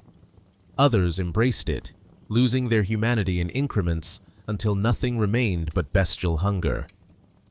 The transformation was not uniform. Some became scourge beasts, massive wolf-like creatures that retained some echo of human posture and behavior. Others became the smaller beast patients, twisted beings that crawled on all fours, their bodies covered in matted fur, their faces elongated into canine maws. The female beast patients, infected with a particularly virulent strain of the plague, could emit screams that enhanced the strength and aggression of other beasts nearby. As the transformations accelerated, Old Yharnam descended into chaos. Families barricaded themselves in their homes, terrified of neighbors who had become monsters overnight. The streets filled with beasts hunting anyone they could find. The few who remained human organized mobs, trying to purge the beasts through violence. But many of these mob members were themselves partially transformed, making it increasingly difficult to distinguish hunter from hunted. The church's response was to declare Old Yharnam a lost cause. Rather than attempting to evacuate the remaining human residents, rather than trying to separate beast from person, they made a decision that would become one of their most infamous acts. They would burn the entire district. Not quarantine it, not siege it, not contain it. Burn it. Every building, every street, every living thing within the boundaries of Old Yharnam would be set ablaze. The powder kegs, a faction of hunters known for their use of explosive weapons and their willingness to embrace extreme measures, were given the task of executing this plan. Their signature weapons, like the stake driver and the cannon, were designed for maximum destructive impact. They moved through Old Yharnam systematically, setting fires, collapsing buildings, ensuring nothing could escape. Jura was among the hunters who participated in the burning. His account, delivered tersely to any hunter who tries to enter Old Yharnam, provides a glimpse into the horror of what occurred. The fires spread quickly through the wooden structures. The smoke was thick enough to choke those trying to escape. The sounds, the screams of those dying in the flames, haunted the hunters who participated. And mixed with those screams were the howls of beasts, indistinguishable from the cries of humans, making it impossible to know who they were really killing. The most disturbing aspect of the massacre was the realization, which came to Jura and others too late to matter, that not everyone in Old Yharnam had transformed. The church's intelligence was imperfect. Many of those who died in the fires were still human, still capable of speech and reason, murdered not for what they were, but for what they might become. The church's decision to burn the district was partly tactical, eliminating a source of ongoing beast production, but it was also symbolic, a message that no one was safe if the church deemed them compromised. The crucified beasts that still line Old Yharnam's streets are monuments to this mindset. After the fires burned out, the surviving hunters went through the district, capturing beasts and crucifying them as warnings. Some were set ablaze while still alive, their flaming bodies serving as landmarks and deterrents. This excessive, theatrical cruelty suggests the hunters were trying to assert control, to demonstrate power over entities that had terrified them, to transform their own horror into displays of dominance. After the burning, Old Yharnam was officially abandoned. The district was left as ruins, a no-go zone that served as a reminder of what happens to areas that become too infested. The church encouraged citizens to forget about it, to focus on the newer, safer districts, to trust that the same fate would not befall them. But the smoke from Old Yharnam was visible throughout the city. The smell of burnt wood and flesh lingered for weeks, and everyone knew, even if they did not speak it aloud, that Old Yharnam's residents had been people, citizens just like them, who had trusted the church and been destroyed for that trust. Jura's change of heart came in the aftermath of the burning. He had participated, had set fires and killed beasts without question, believing he was protecting Yharnam from a terrible threat. But in the weeks and months following, he began to understand what they had actually done. The beasts in Old Yharnam were not monsters in the way he had thought. They retained some vestige of humanity. They protected territory that had been their homes.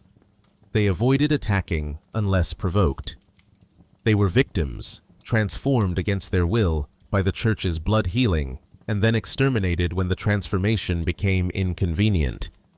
Jura stationed himself at the top of a tower in Old Yharnam, armed with a Gatling gun, and declared the district off-limits to all hunters. He would kill anyone who tried to enter, protecting the beasts that remained. This was not mercy in any conventional sense.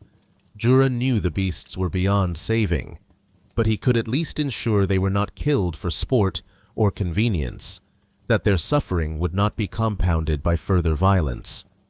His message to other hunters was simple: "You are not wanted here. This town is long abandoned. Hunters not wanted here." The blood-starved beast, which lurks in the depths of Old Yharnam's old church, represents the final, absolute endpoint of the transformation process. This creature has lost all traces of humanity, its flesh hanging in tatters, its movements purely predatory.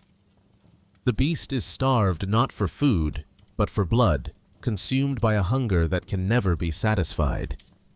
It is what every beast in Old Yharnam would eventually become if left to complete its transformation, a state beyond redemption or recognition.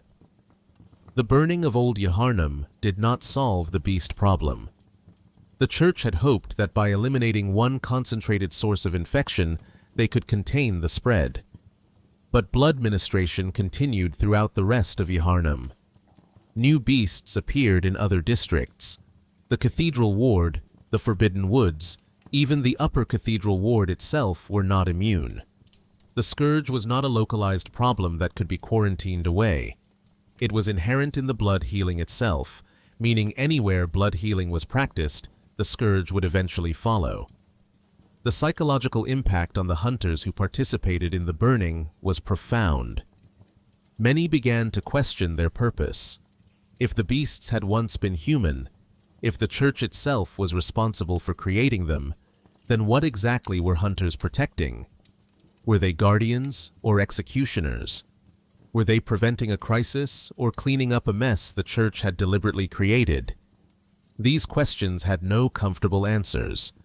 The event also marked a turning point in public perception of the church, though most citizens were not aware of the full truth. The church maintained that Old Yharnam had been lost to an outbreak of beasts, that the burning had been a tragic necessity. They did not mention their role in creating the Ashen Blood Plague. They did not acknowledge that many of those who died had still been human. They simply moved forward, directing attention elsewhere, ensuring the horrific details remained hidden from those who might ask uncomfortable questions. For the beasts themselves, Old Yharnam became a kind of sanctuary, not through design, but through abandonment. In the ruins of their former homes, they existed in a liminal state between life and death, human and animal, individual and pack. They were not free. Freedom requires the cognitive capacity to understand what freedom means, and most had lost that capacity. But they were left alone, except for foolish hunters who ignored Jura's warnings, and in a world as violent as Yharnam's, being left alone was perhaps the closest thing to mercy anyone could hope for. The blood moon that would eventually rise over all of Yharnam may have begun its influence over Old Yharnam first. Lore notes suggest that the moon hung low during the burning, that something cosmic was watching as the fires consumed the district. The boundary between the waking world and the nightmare realms grew thinner there. The beast's connection to the primal, bestial nature that lurked within all humanity manifested more fully. And the curse that Kos had placed on hunters, the doom that awaited all who became blood-drunk, found fertile ground in the ruins where hunters had committed one of their most heinous acts. Old Yharnam serves as a microcosm of Yharnam's entire trajectory. A community trusts the church to heal them. The church uses them as test subjects or as tools to consolidate power. The people transform into beasts. The church eliminates them violently to hide the evidence of what was done. And the hunters who carry out these executions are left traumatized, questioning everything they believed about their purpose and their methods. The district stands as a monument to the church's willingness to sacrifice anyone, to commit any atrocity, in service of maintaining its power and hiding its mistakes. It is a reminder that the beast plague is not some external force that invaded Yharnam, but rather a cancer that grew from within, cultivated by the very institution that claimed to be fighting against it. And it is a warning, visible to anyone who looks down into that valley of ruins, that no one is safe, that any district, any person, any community can be declared expendable if the church deems it necessary. The residents of Old Yharnam had done nothing wrong. They had sought healing and received poison. They had trusted authority and been betrayed. They had transformed against their will and been murdered for that transformation. Their story is the story of Yharnam in miniature, the inevitable endpoint of a society built on blood, lies, and the delusion that cosmic power can be controlled by mortal hands. Chapter 8: The School of Mensis and the Nightmare Ritual. While the healing church pursued evolution through blood ministration, and the choir sought communion with Ebrietas, another faction took a more aggressive approach to making contact with the Great Ones. Hidden in the unseen village of Yahargul, isolated from Yharnam's main population, and operating with a secrecy that surpassed even the research halls, the School of Mensis conducted experiments that would make even the most hardened church official recoil in horror. At the head of the School of Mensis stood Mikolash, a former Byrgenwerth scholar who had sided with Lawrence during the Great Schism, but who had never been satisfied with the measured, systematic approach the healing church employed. Mikolash was driven by a singular obsession: to make direct contact with a Great One, to hear the cosmic truths directly from the source rather than filtering them through blood or ritual or the uncertain translations of runes. He believed that humanity's evolution required understanding, and understanding required conversation, communion, and a willingness to risk everything in pursuit of that goal. The School of Mensis was never as large or influential as the choir, but its members were no less dedicated. They wore distinctive robes adorned with strange symbols, their faces hidden behind cages made of iron, the Mensis cage serving both to protect them from certain mental attacks and to mark them as belonging to Mikolash's inner circle. These scholars believed themselves to be on the verge of a breakthrough that would eclipse all of the church's achievements, that would finally bridge the gap between mortal and cosmic consciousness. Yahar'gul itself was a strange place even before the School of Mensis made it their primary base of operations. The unseen village was so named because it remained hidden from most Yharnamites, its existence known only to those with reason to seek it out. The architecture was different from the rest of Yharnam, more ancient, more deliberately designed to accommodate certain rituals. Some scholars suggest Yahar'gul may have been built on Pthumerian foundations, that the School of Mensis chose this location specifically because of its connection to the ancient civilization that had successfully communed with Great Ones. The school's methods were systematic and horrifically pragmatic. They needed test subjects for their experiments, large numbers of them, and they were not concerned with consent or ethical limitations. The Snatchers were deployed throughout Yharnam, hulking figures dressed in black who would abduct people off the streets, targeting those who wandered alone at night, those who appeared vulnerable or unlikely to be missed. These victims were brought to Yahar'gul and subjected to experiments designed to test various theories about how to force contact with the cosmic plane. The specific nature of these experiments varied, but common themes emerged. Many subjects were exposed to intense psychic stimuli, their minds pushed to the breaking point and beyond to see if the resulting madness might create a state where cosmic perception became possible. Others were subjected to physical transformations, their bodies altered through various methods to see if changing the vessel would allow it to house something beyond human. The mortality rate was total. There is no evidence that anyone subjected to the School of Mensis's experiments survived in any recognizable form. Mikolash's ultimate goal was to summon the consciousness of Mergo, the infant Great One born to Queen Yharnam in ancient Pthumeru. Mergo existed in the nightmare realm, crying out perpetually but never appearing visibly. The School of Mensis believed that by making contact with Mergo, by hearing what this cosmic infant had to say, they would gain insights that no one before them had achieved. They would understand what the Great Ones wanted, why they yearned for surrogates, what humanity needed to do to transcend its limitations. To accomplish this summoning, the School of Mensis conducted a ritual of unprecedented scale. The entire population of Yahar'gul was gathered and used as components in the ritual, their lives sacrificed to create the necessary conditions for contact. The ritual involved the Mensis brain, a piece of a Great One's consciousness that had somehow been captured, or grown, or discovered, housed in a massive chamber beneath Yahar'gul. This brain possessed the ability to induce extreme frenzy in anyone who gazed upon it, the maddening effect of perceiving truth that human minds were not equipped to process. The ritual succeeded, but not in the way Mikolash intended. Contact was made with Mergo. The boundary between the waking world and the nightmare realms grew thin enough for Mergo's consciousness to reach through. But this contact was catastrophic. Those who participated in the ritual were not elevated to cosmic understanding, but destroyed by it.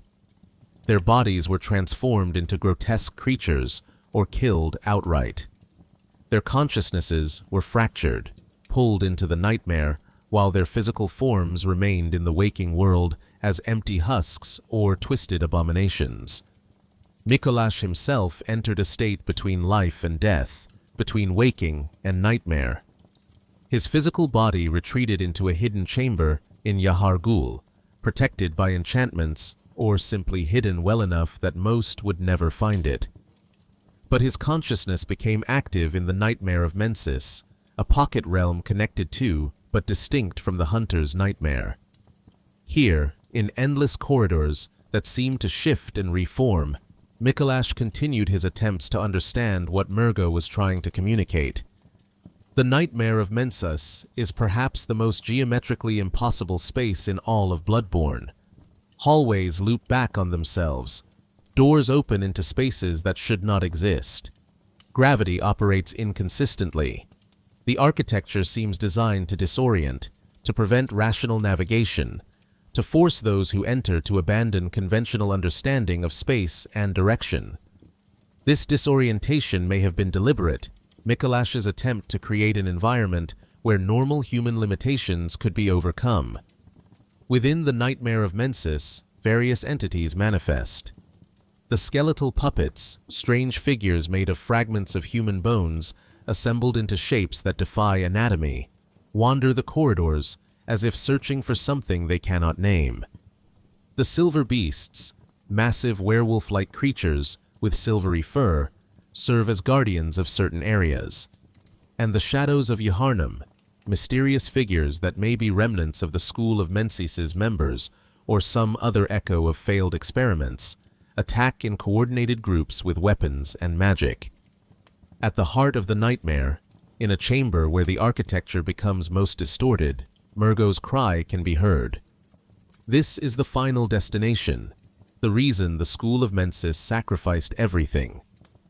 But reaching this point reveals the terrible truth. There is nothing there, no visible Great One, no cosmic wisdom waiting to be discovered. Just an empty cradle, a soundless crying, and the presence of the wet nurse, a towering skeletal entity with multiple arms and a crown of darkness that serves as Murgo's guardian. The wet nurse is implied to be a servant of other Great Ones, assigned to protect Murgo, or perhaps to keep Murgo imprisoned in the nightmare. Its appearance is both regal and horrific, moving with a grace that contradicts its skeletal structure, wielding blades and dark magic to eliminate any who approach. Defeating the wet nurse silences Murgo's cries, though what this silence represents remains one of Bloodborne's deepest mysteries. Whether it signifies Murgo's death, liberation into another state of being, or simply the end of communication between the nightmare and those who can hear it. The brain of Mensis, still pulsing in its chamber beneath Yahar'gul, continues to induce frenzy even after the ritual is complete. Those who approach it without protection find their heads literally exploding from the exposure to cosmic truth. The brain can only be safely approached after it has been killed, and even then, the area retains a sense of wrongness, a lingering corruption that cannot be cleansed. Rom, the vacuous spider, plays a crucial role in the relationship between the waking world and the nightmare of Mensis. Rom, once a Byrgenwerth student who had undergone Willem's transformation into kin, possessed the ability to create illusions or veils that hid certain truths. She was placed in the Moonside Lake, her transformed state allowing her to obscure the full extent of the nightmare's influence on Yharnam. While Rom lived, the blood moon could not fully manifest, and the worst effects of the School of Mensis's ritual were contained. Killing Rom did not undo the ritual's effects, but rather removed the barrier that had been protecting Yharnam from them. The blood moon rose fully, visible to all. The amygdalae, previously invisible to most citizens, became apparent, their forms perched on buildings throughout the city.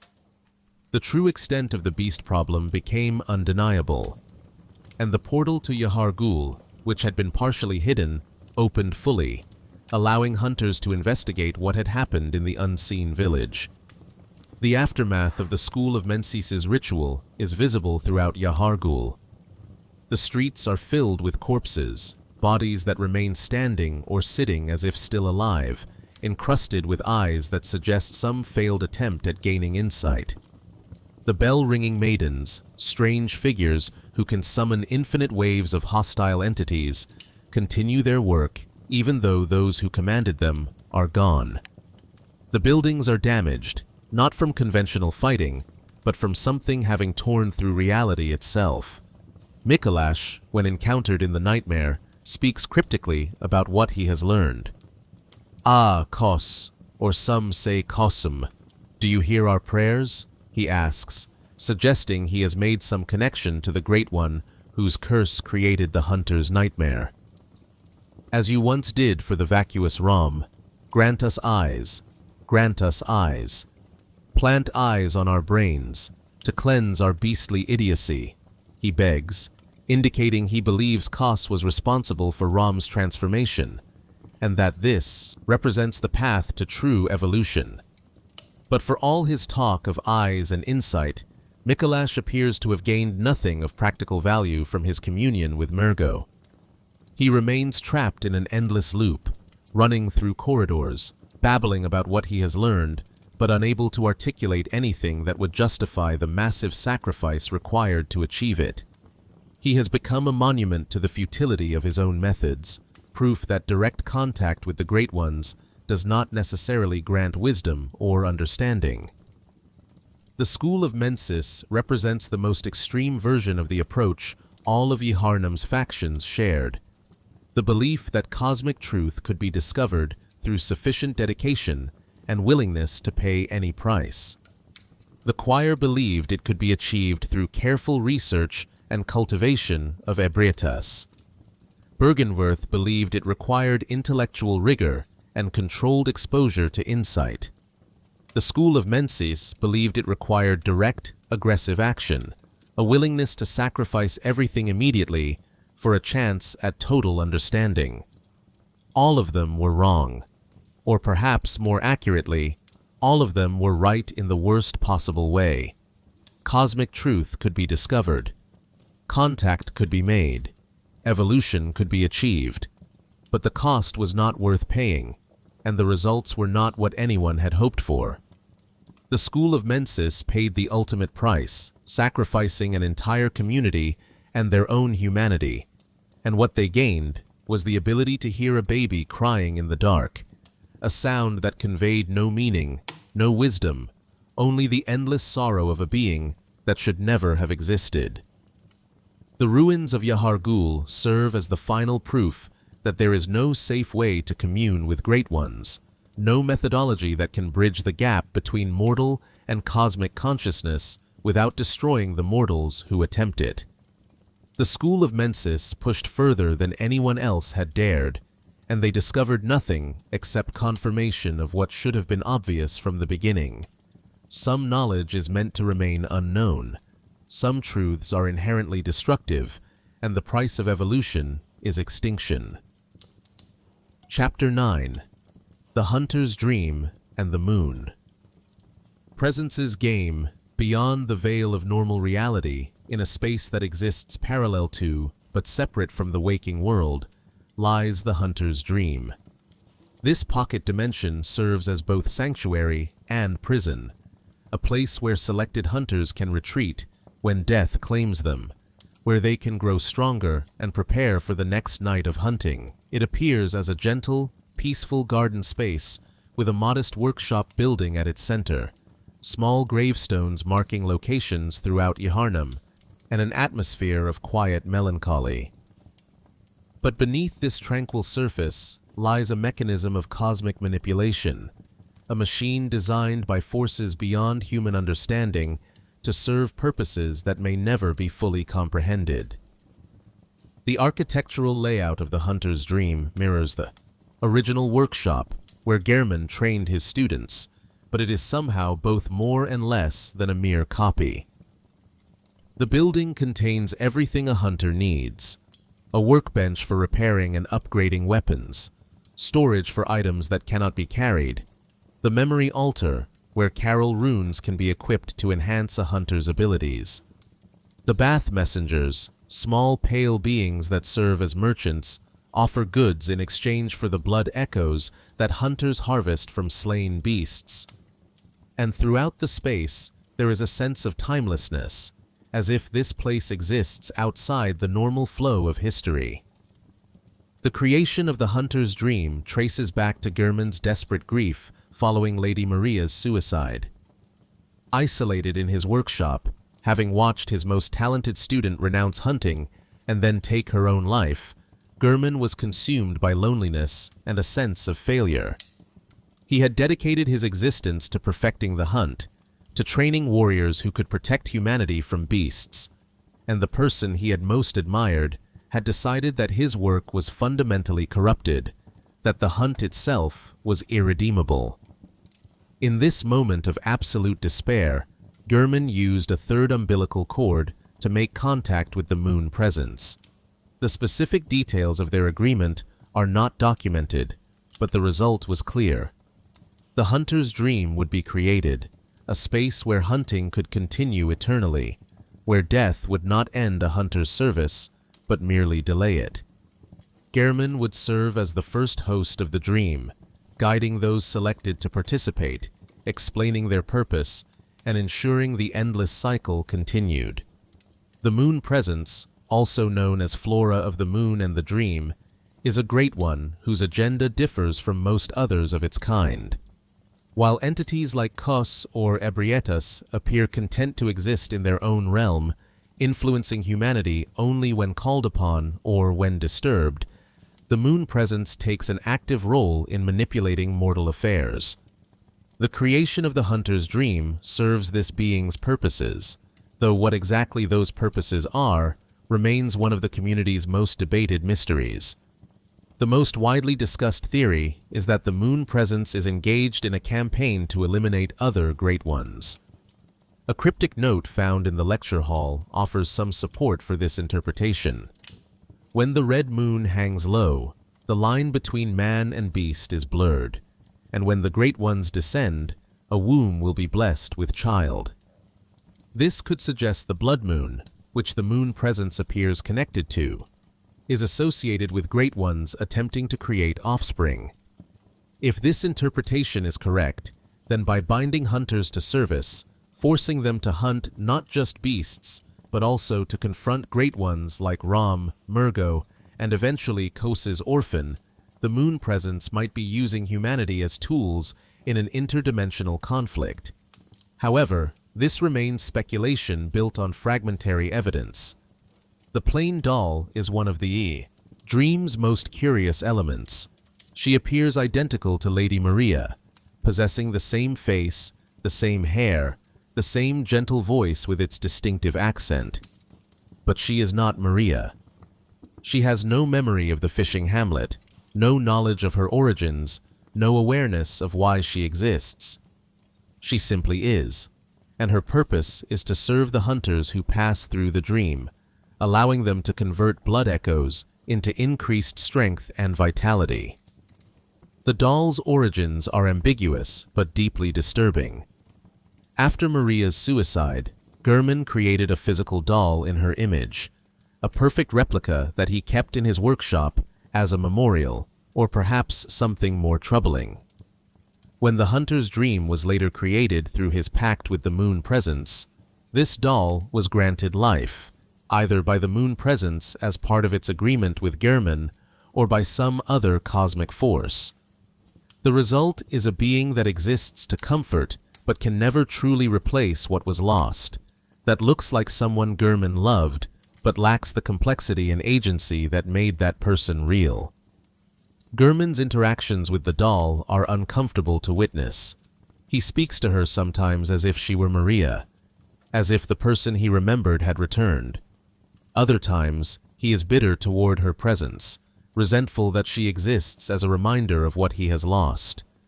The doll, for her part, seems unaware of Gehrman's complex feelings, simply carrying out her purpose with gentle dedication.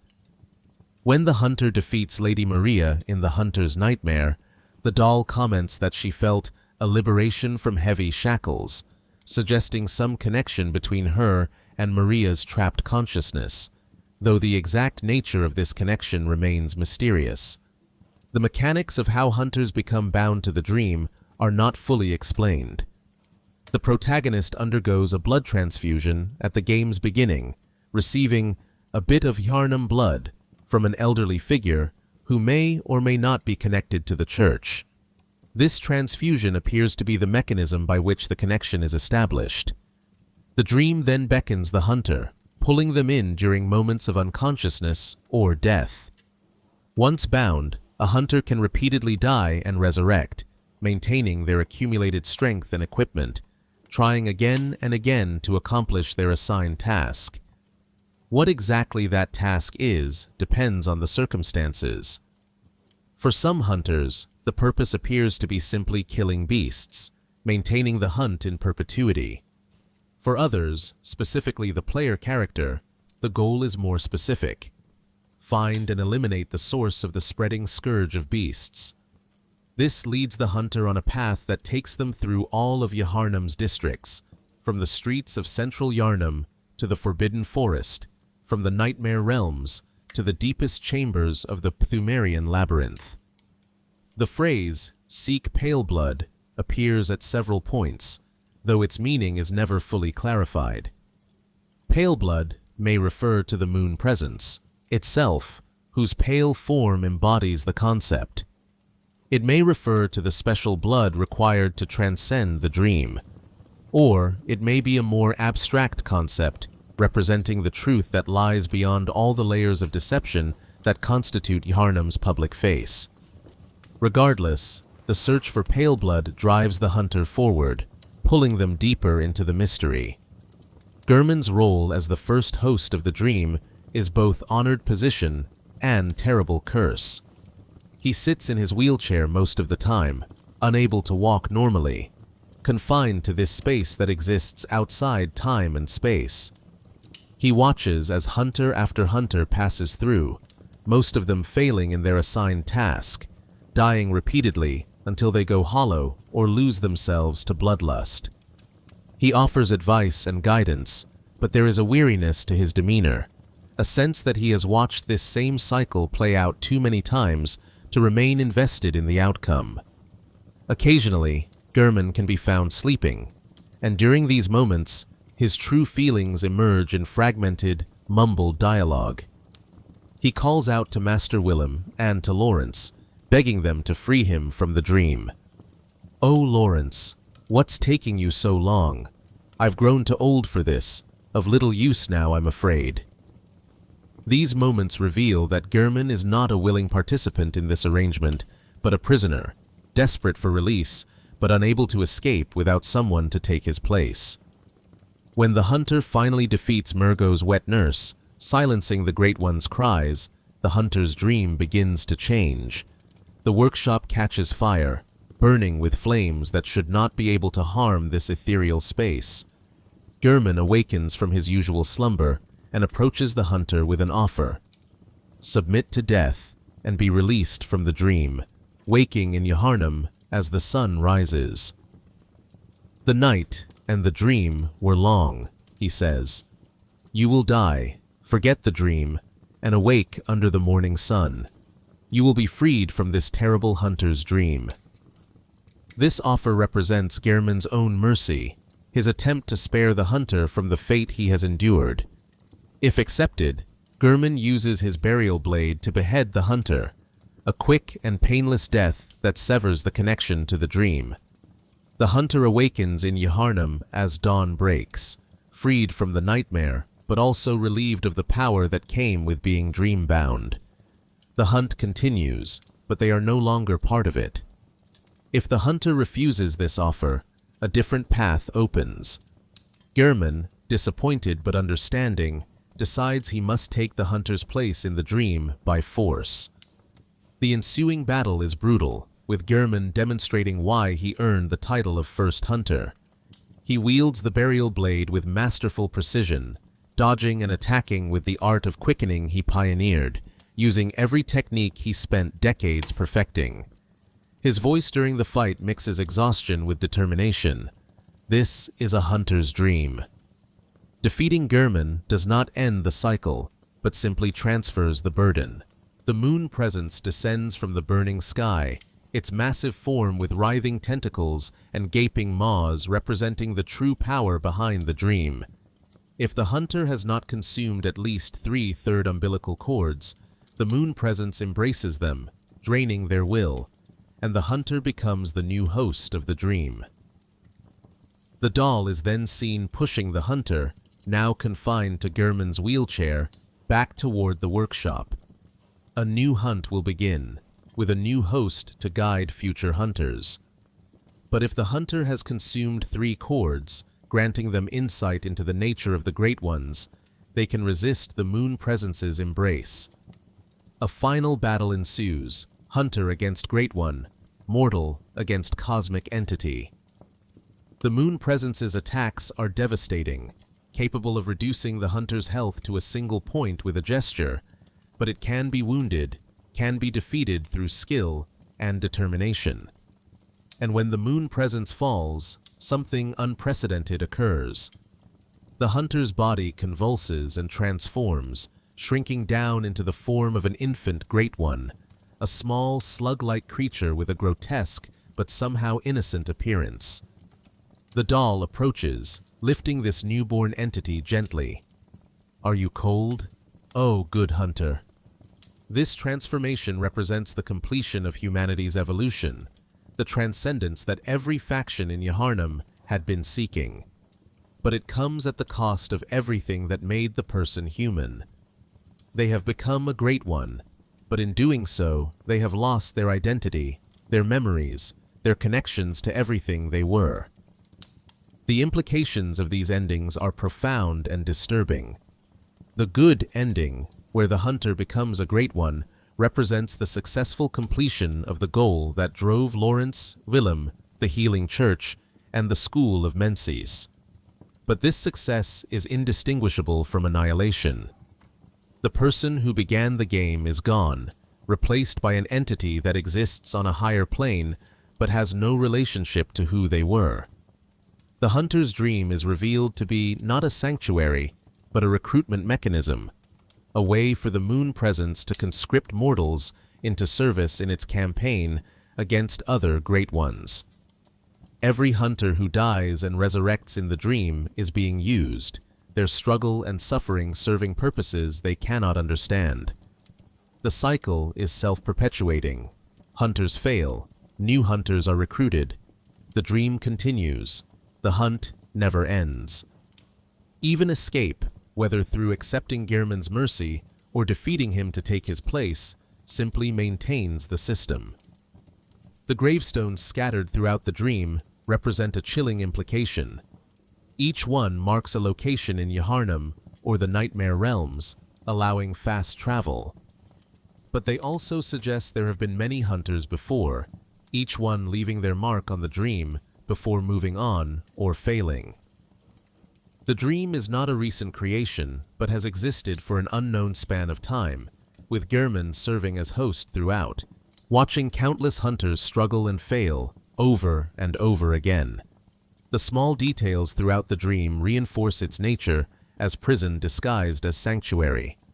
The flowers that grow in the garden, the gentle ambient music, the soft lighting, all create an atmosphere of peace that contrasts sharply with the horror of Yharnam's streets. But this peace is artificial, designed to comfort hunters who exist in a perpetual state of death and resurrection. The dream is kind because kindness keeps hunters functional, keeps them hunting, prevents them from going completely mad or giving up entirely. The moon presence's ultimate goals remain ambiguous even after all three endings have been seen. Is it trying to eliminate all other great ones out of some cosmic rivalry? Is it trying to protect humanity in its own incomprehensible way? Is it using the blood moon and the beast scourge as a screening mechanism to identify humans capable of transcending their limitations? Or does it simply exist beyond any motivation humans could recognize, its actions appearing purposeful only because humans are programmed to see purpose in patterns? What is certain is that the hunter's dream represents yet another way in which Yharnam's inhabitants have been trapped by forces they do not understand. The citizens are trapped by the beast's scourge. The beasts are trapped by their transformation. The researchers are trapped by their obsession with knowledge. The hunters are trapped by the dream. And Gehrman, the first hunter, who created so much of what defines the hunt, is the most trapped of all, bound for eternity to a purpose he no longer believes in, watching as the very thing he created to protect people becomes another form of exploitation. The hunter's dream is not salvation, but another iteration of the same cycle that has defined Yharnam's history. Discover cosmic truth, attempt to use it for humanity's benefit, create a system that consumes everyone who participates, fail to achieve the intended goal, leave ruins and suffering in the wake of good intentions. The dream is simply more elegant about it, hiding its true nature behind gentle illusions and the comfort of resurrection, making the prison feel like a gift until the moment the hunter realizes they can never truly escape. Chapter 10. The Night of the Hunt and Final Convergence. The game proper begins with a single hunter awakening in an unfamiliar clinic, their memory fragmented, their purpose uncertain. But their individual story is merely the latest iteration of a cycle that has repeated countless times, the final desperate attempt by forces beyond comprehension to resolve a crisis that has consumed Yharnam completely. This night, this particular hunt, is different from all others that preceded it. Tonight, all the separate threads of Yharnam's history will converge. Tonight, the accumulated sins and failures of generations will come due. Tonight, the blood moon will rise fully, and the truth that has been hidden behind layers of ritual, propaganda, and deliberate ignorance will become impossible to deny. Yharnam, as the hunter first encounters it, is a city in its death throes. The beast plague has progressed beyond any possibility of containment. The streets are filled with mobs of citizens who have armed themselves with crude weapons, torches, and their own desperation, hunting anyone who appears infected. But these mobs are themselves partially transformed, their judgment impaired, their violence indiscriminate. They kill beasts, certainly, but they also kill anyone who appears different, anyone who wanders where they should not be, anyone unlucky enough to attract their attention. Central Yharnam's architecture speaks to both the city's former glory and its current degradation. The Gothic buildings are magnificent, their spires reaching toward the sky, their stained glass windows depicting scenes of religious devotion.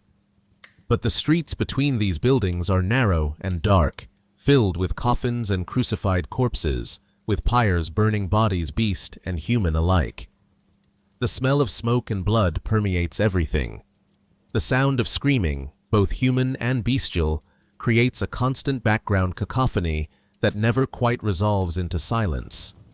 The hunter, newly awakened and still uncertain of their purpose, must navigate this chaos while gradually discovering what has happened to create it. Father Gascoigne, one of the first major encounters, embodies the trajectory all hunters eventually follow. He was once a church hunter, a man who protected people from beasts with skill and conviction. But the hunt has corrupted him. He has killed so many beasts, absorbed so much blood, witnessed so much horror, that his own humanity is failing. His daughter, still human, still innocent, gives the hunter a music box that once could calm Gascoigne, a reminder of the man he used to be. But when the music plays now, it only accelerates his transformation, as if the reminder of his former self is unbearable to the monster he has become. Defeating Gascoigne reveals a truth that will recur throughout the hunter's journey. Everyone in Yharnam is a victim. The beasts were once citizens seeking healing. The hunters were once protectors. Even the church officials, for all their corruption and cruelty, believed they were serving humanity's best interests. The hunter is not fighting evil, but rather confronting the consequences of good intentions twisted by forces that no one involved fully understood. The cathedral ward represents the church's attempt to maintain order in the face of collapse. Here, the architecture is even more impressive, with the grand cathedral dominating the skyline. But the ward is sealed, with only selected individuals allowed passage through its gates. The church is protecting itself, prioritizing the survival of its hierarchy over the common citizens who are left to fend for themselves in the lower districts. The white-garbed church officials who can be found still maintain the appearance of authority, but their words ring hollow. They speak of blood healing and the church's benevolence while standing in a district where evidence of the church's crimes is visible everywhere. Vicar Amelia, the current leader of the healing church visible to the public, is found praying desperately in the grand cathedral, clutching the skull of Lawrence. Her prayer is a plea for guidance. Our thirst for blood satiates us, soothes our fears. Seek the old blood. Let us pray, let us wish, to partake in communion. Let us partake in communion and feast upon the old blood. Our thirst for blood satiates us, soothes our fears. The prayer reveals that the Church is aware its original purpose has been corrupted, that blood has become not a cure, but an addiction. Yet they continue because to stop would be to admit their entire mission was built on lies. Amelia herself transforms during the encounter with the hunter, her body stretching and twisting into a massive beast with white fur and burning eyes. She is still wearing her church vestments when the transformation completes, a visual reminder that the line between church official and beast has always been thinner than anyone wanted to acknowledge. Her transformation is not voluntary. It is the inevitable endpoint of a lifetime spent administering and consuming the old blood. The path through the Forbidden Woods and into Byrgenwerth reveals the full scope of Yharnam's collapse. The woods have overgrown, reclaiming territory that was once more carefully managed. The path is patrolled by snake men, twisted beings that may have been the result of some failed experiment or some natural corruption caused by the area's connection to the Pthumerian ruins below. The village deep in the woods is populated by people who have transformed into grotesque creatures, their heads swollen to massive proportions, their bodies covered in parasites. Byrgenwerth itself, the place where it all began, is a shadow of its former glory. The college buildings are mostly empty, abandoned to time and memory. Master Willem sits in his chair overlooking the Moonside Lake, transformed by his own research into something no longer entirely human, covered in strange growths that suggest his pursuit of eyes has literally changed his physical form. He does not attack the hunter, does not speak beyond a single gesture toward the lake. He has nothing left to say. His entire life's work has led to this: a ruined school, a destroyed city, and the knowledge that he was right about the old blood, but too late and too weak to prevent its use. Rom, the vacuous spider, waits at the bottom of the Moonside Lake, the last barrier between the hunter and the full revelation of what Yharnam has become. Rom is a pitiful figure, a former human transformed into something cosmic but stupid, stripped of individual consciousness, but granted the ability to manipulate reality itself. Killing Rom is a mercy, freeing her from her role as humanity's last defense against truths it is not equipped to handle. The moment Rom dies, everything changes. The blood moon rises fully, visible to all. The amygdalae, which had been perched on buildings throughout Yharnam, but invisible to most, become visible to everyone. The sky turns dark red, as if reality itself is bleeding, and the full extent of the nightmare becomes undeniable. This is not a curable disease. This is not a manageable crisis. This is the end of Yharnam as a functional city, the final stage of a collapse that began the moment Lawrence decided to ignore Willem's warnings.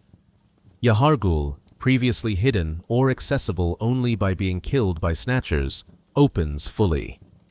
The unseen village reveals itself in all its horror, streets filled with corpses encrusted with eyes, bell-ringing maidens summoning endless waves of hostile entities, evidence everywhere of the massive ritual the School of Mensis conducted.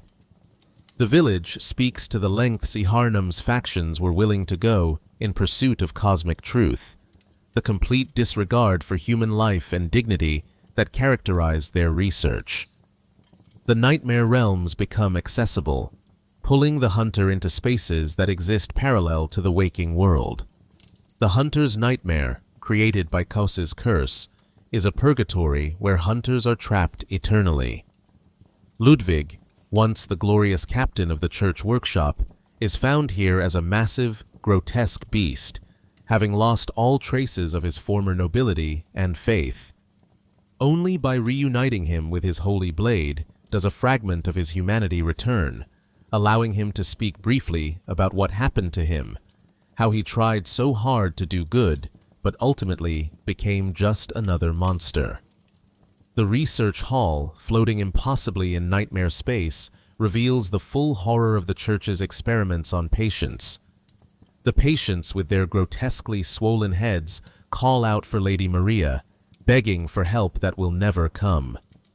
The living failures shamble through the garden, proof that the attempt to forcibly evolve humans into great ones is more likely to create suffering than achieve transcendence.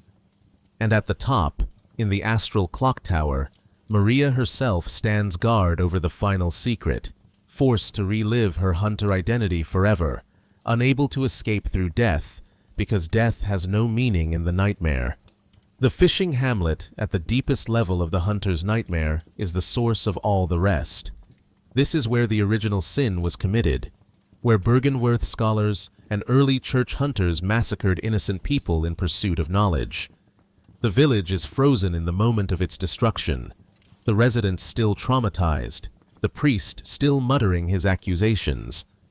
And at the end, on the beach, the orphan of Kos represents the final consequence of that sin, a child that was never properly born, trapped in a state between existence and non-existence, guarding its dead mother's corpse with weapons formed from its own placenta. Defeating the orphan and releasing its spirit is described as the moment the curse lifts, when the hunter's nightmare can finally begin to fade. But this does not undo the damage. The hunters who died are still dead. The village is still destroyed. The orphan returns to the cosmic ocean, but it does not come back to life.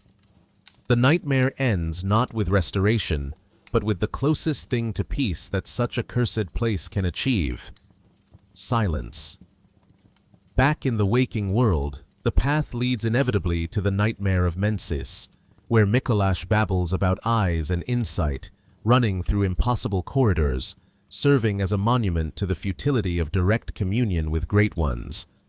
And finally, to Mergo's loft, where the cries of an infant that should never have been born echo through the darkness, where the wet nurse stands guard, where defeating this final guardian silences the cries and begins the process that will allow the hunter to confront the true architect of the dream. The three possible endings represent different degrees of understanding about what has transpired. Submitting to Gehrman and accepting death is the choice of someone who does not understand the system they have participated in, who believes that freedom can be granted by the system's administrator. Refusing Gehrman and taking his place demonstrates a deeper understanding that the system is exploitative, but accepts the role of jailer in the hope of somehow doing better than the previous host.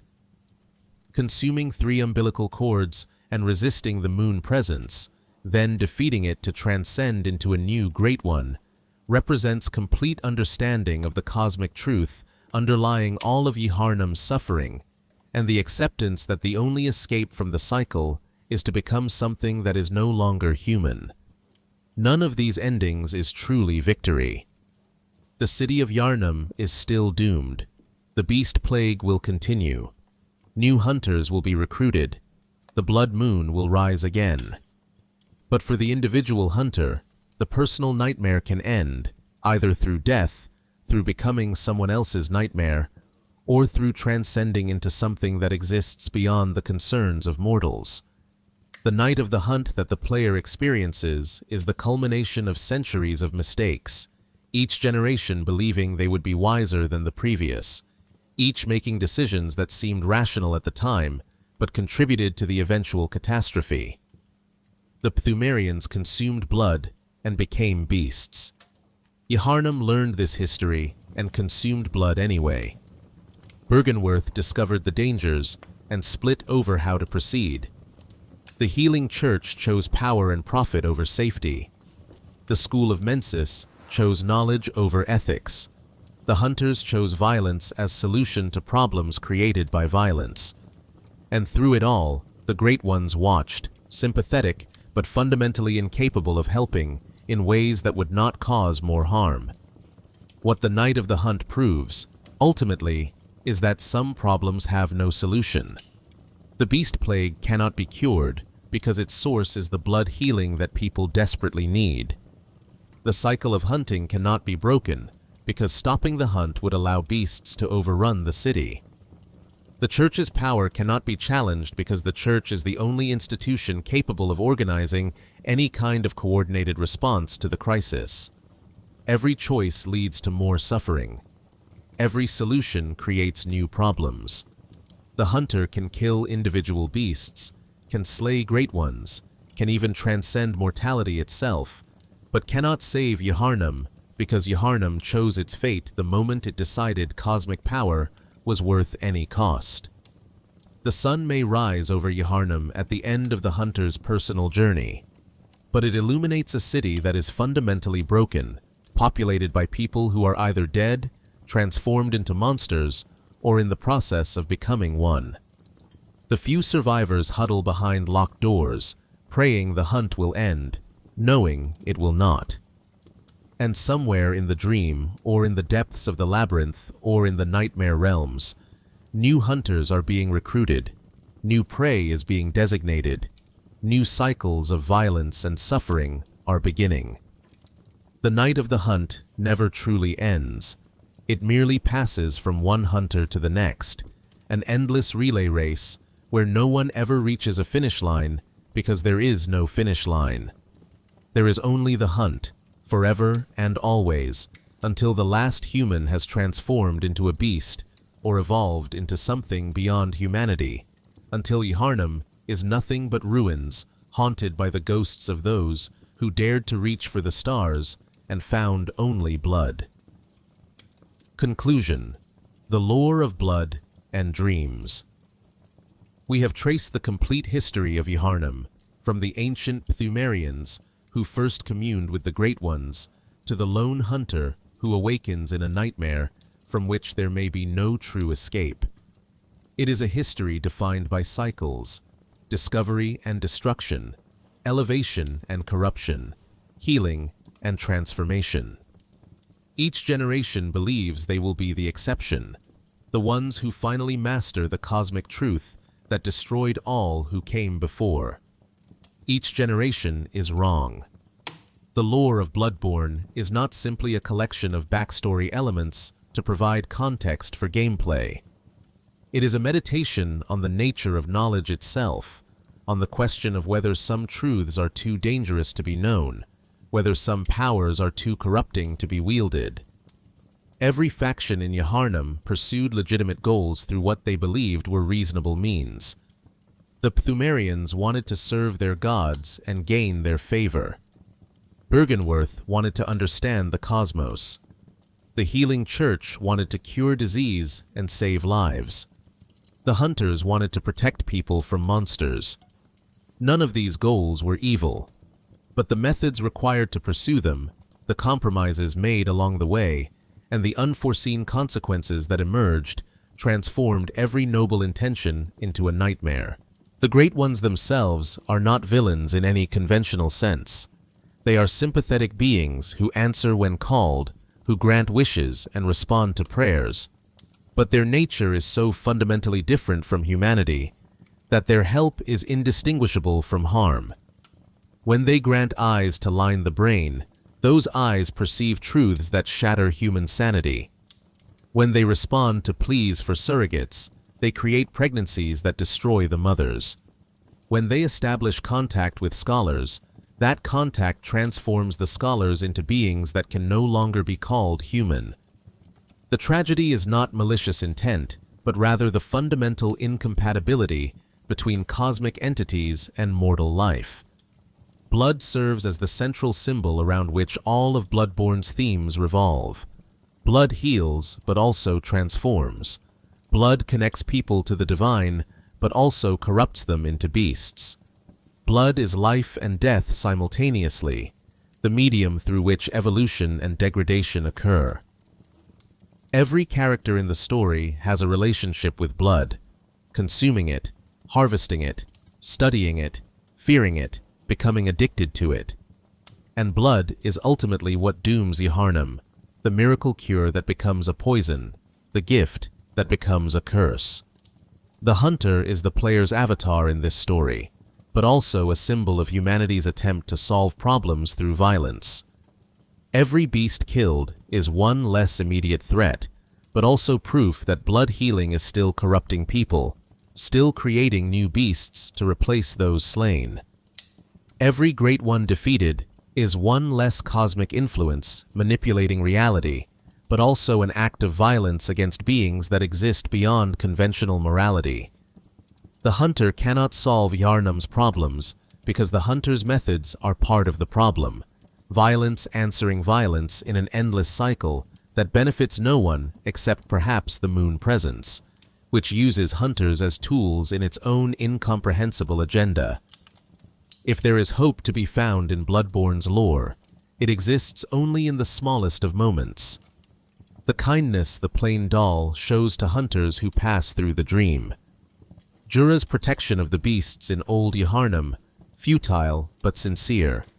Lady Maria's attempt to provide comfort to research hall patients even as the church destroyed them. These moments of compassion do not change outcomes or prevent disasters, but they matter because they prove that even in a world consumed by corruption and cosmic horror, individuals can still choose to act with kindness rather than cruelty. The complete history of Yharnam is ultimately the complete history of human ambition and its consequences. We reach for things beyond our understanding because reaching is in our nature. We pursue knowledge even when that knowledge will destroy us because the alternative is to remain ignorant, and ignorance feels like a kind of death. We believe we can control powers we do not comprehend because the alternative is to admit we are limited and accepting. Limitation feels like defeat, but Bloodborne suggests that perhaps limitation is not defeat, but rather wisdom.